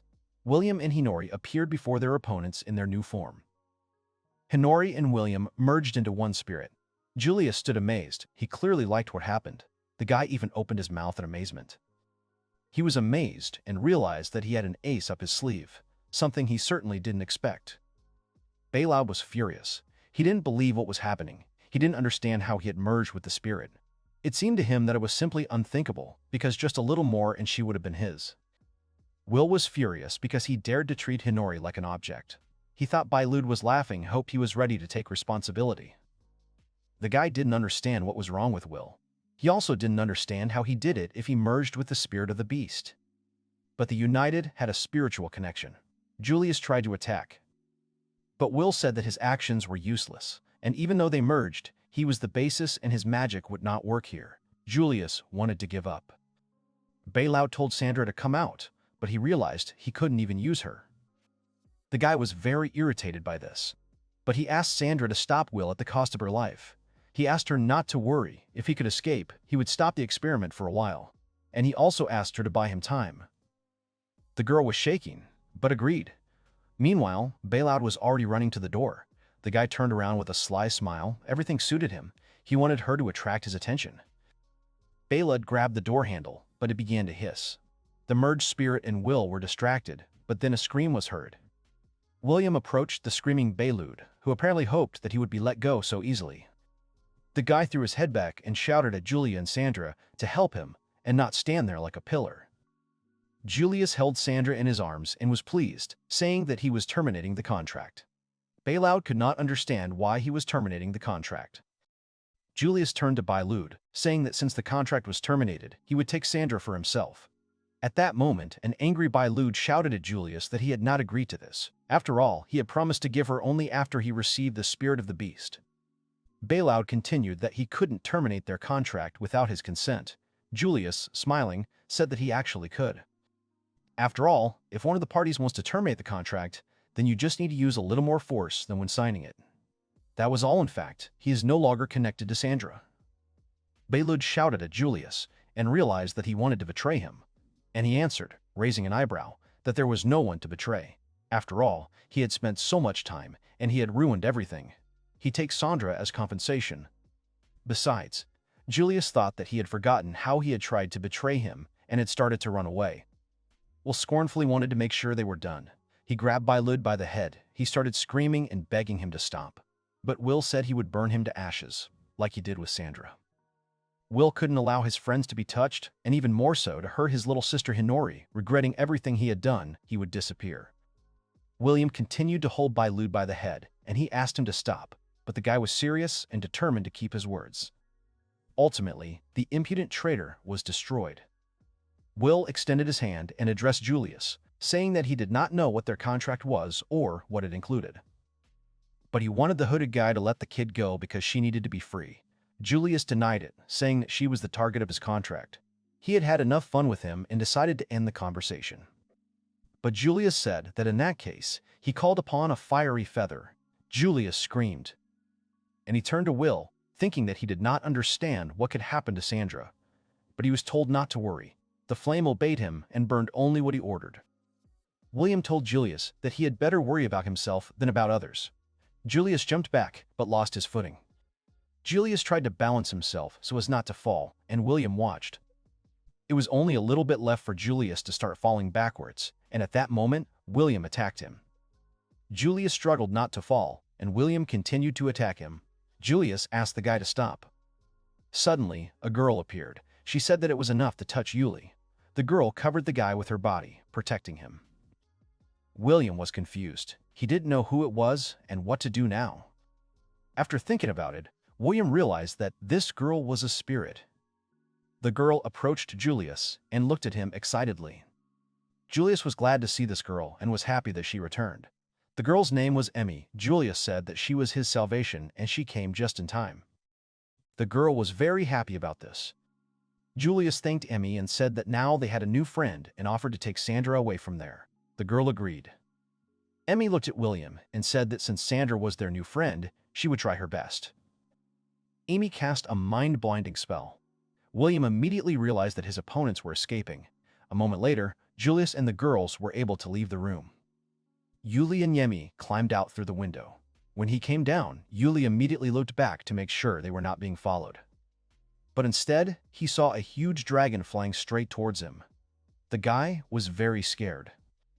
But then the guy noticed Mel sitting right on the dragon's neck. He couldn't believe his eyes and asked if this was really William's girlfriend.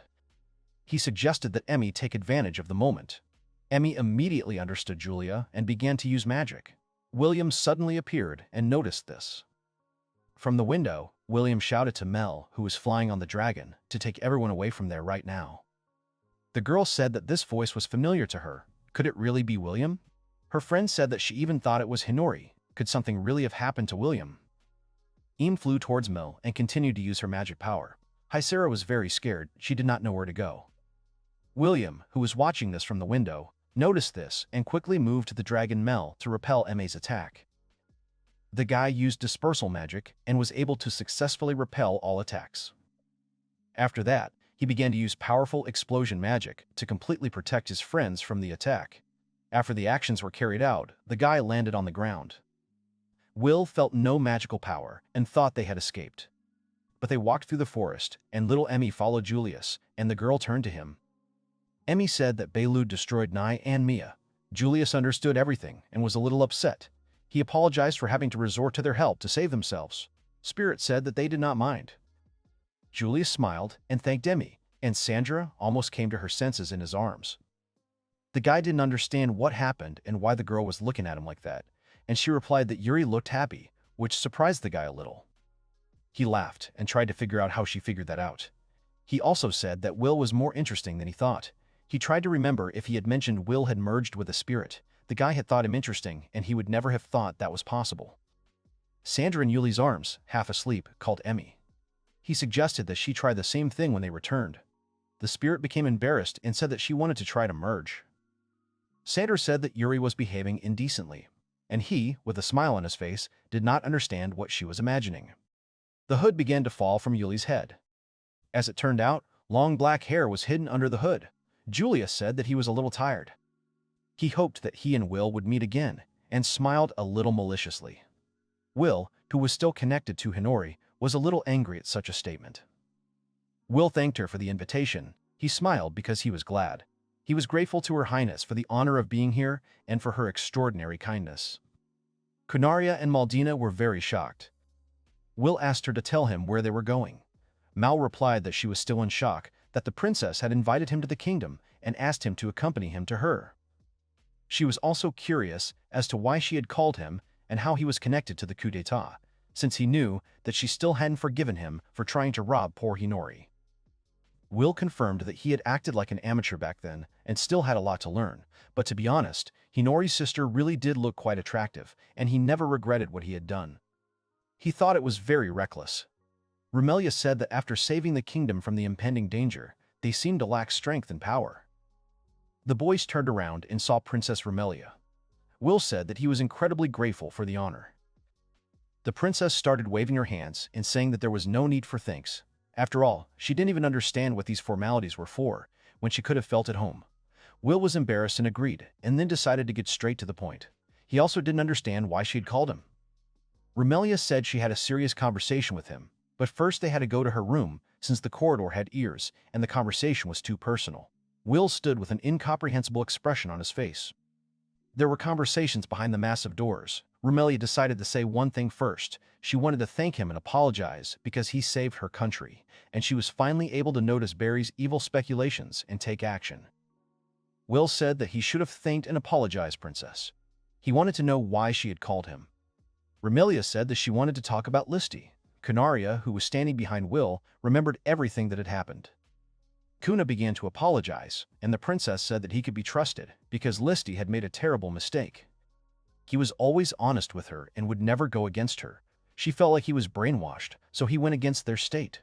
But he was in danger, and she couldn't do anything about it, but she wanted to protect him from a terrible fate. The princess was upset and asked to help him regain his sanity and save Listy, because the kingdom would not spare him. And he must know how to cure him. She asked for help again. Will was surprised, and the princess continued because she did not know how to save Lishan. The girl disappointedly denied.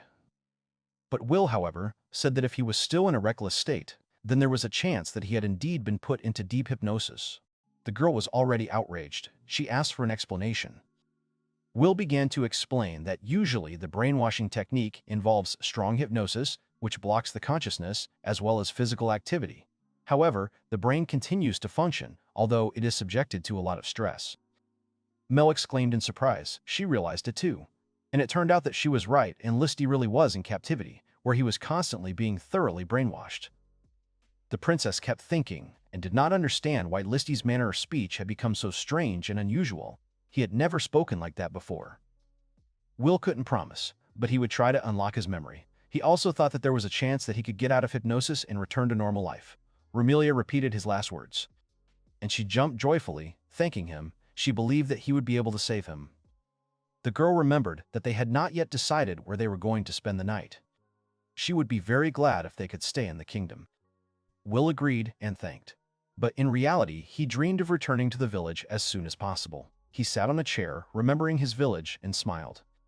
In the city, people were walking around the local market, looking at various goods and enjoying the merry life. William turned to the princess and thanked her for taking care of him. The princess replied that there was no need to thank her. It was her wish. Commander Lizarada and the army had been protecting her all this time, and she did not know it. The princess admitted that she hadn't even tried to find out, Besides, if the guy saved the kingdom, she was grateful to him and also to Leafy. William said that they had no specific plan. Now they were planning to return to Farin. He would ask Heiser to help them if something happened. The guy said to take the dragon for himself. The princess agreed to take the dragon for herself. But she said that if he attacks sweet Kaisera, she will not forgive him. The girl had tears in her eyes when she thought of Heiser. William was at a loss. He did not know how to calm her down. Lizarat turned to William and thanked him for saving her life. She promised that she would train to avoid such a situation again. She hoped that she could practice with William next time. The guy didn't mind at all. William told Lizarat that she couldn't do much to break the habit this time. He advised her to thoroughly review the basics and create a fighting style that suited her. Will said that when he came again, she would be able to compete with Kunaria. The girl happily confirmed, turning to Lizarata and thanking them very much. The princess and the knight waved to their new friends. Will told Maldina and Kunaria that they were leaving. The girl on the dragon's back waved back and thanked them even more. Mel picked up and thanked Dramelia and Lisserot for their help. The princess shouted loudly that they would meet again and that they should wait for them. Everyone sitting on the dragon, namely Will, Kunaria, and Mel, smiled at them. The guy also said that they would meet again. The dragon began to take off with a loud roar, and Ramelia was still waving goodbye to them. Meanwhile, in the village, the streets were empty. The boy standing with the spear defeated the knight who was much older than him. The knight was upset that he lost. The boy, in turn, still said that he was quite strong, as he expected. As they said about his uncle, he was a capable man and the best in the city. People were talking. The boy turned towards the building with large arches and exhaled, putting his hands on his hips. He realized that there was no sense in these rumors, and he was more interested in finding someone stronger. With such a dissatisfied face, he threw his hands behind his head. Then someone started spreading a rumor about the Humanian kingdom. Someone confirmed that they had heard about it, and they seemed to be talking about a coup d'etat. The first man confirmed and continued that they had suppressed the rebellion. They even officially announced that it was 3 adventurers. Someone from the crowd was very surprised and did not believe that such a thing could happen. Someone thought they were lying, but such a lie would be a disgrace to the country. Someone was surprised that it was all true. Meanwhile, the boy listened attentively to their conversation. Surprise appeared on his face when he heard from someone that one of them was an outcast and the most outstanding member of the team. The boy immediately turned to them and addressed. People immediately understood that the boy was also an outcast. Someone had heard again that such people disappear in infancy, and that meant he was strong. He asked to be told more. The boy was obviously very interested.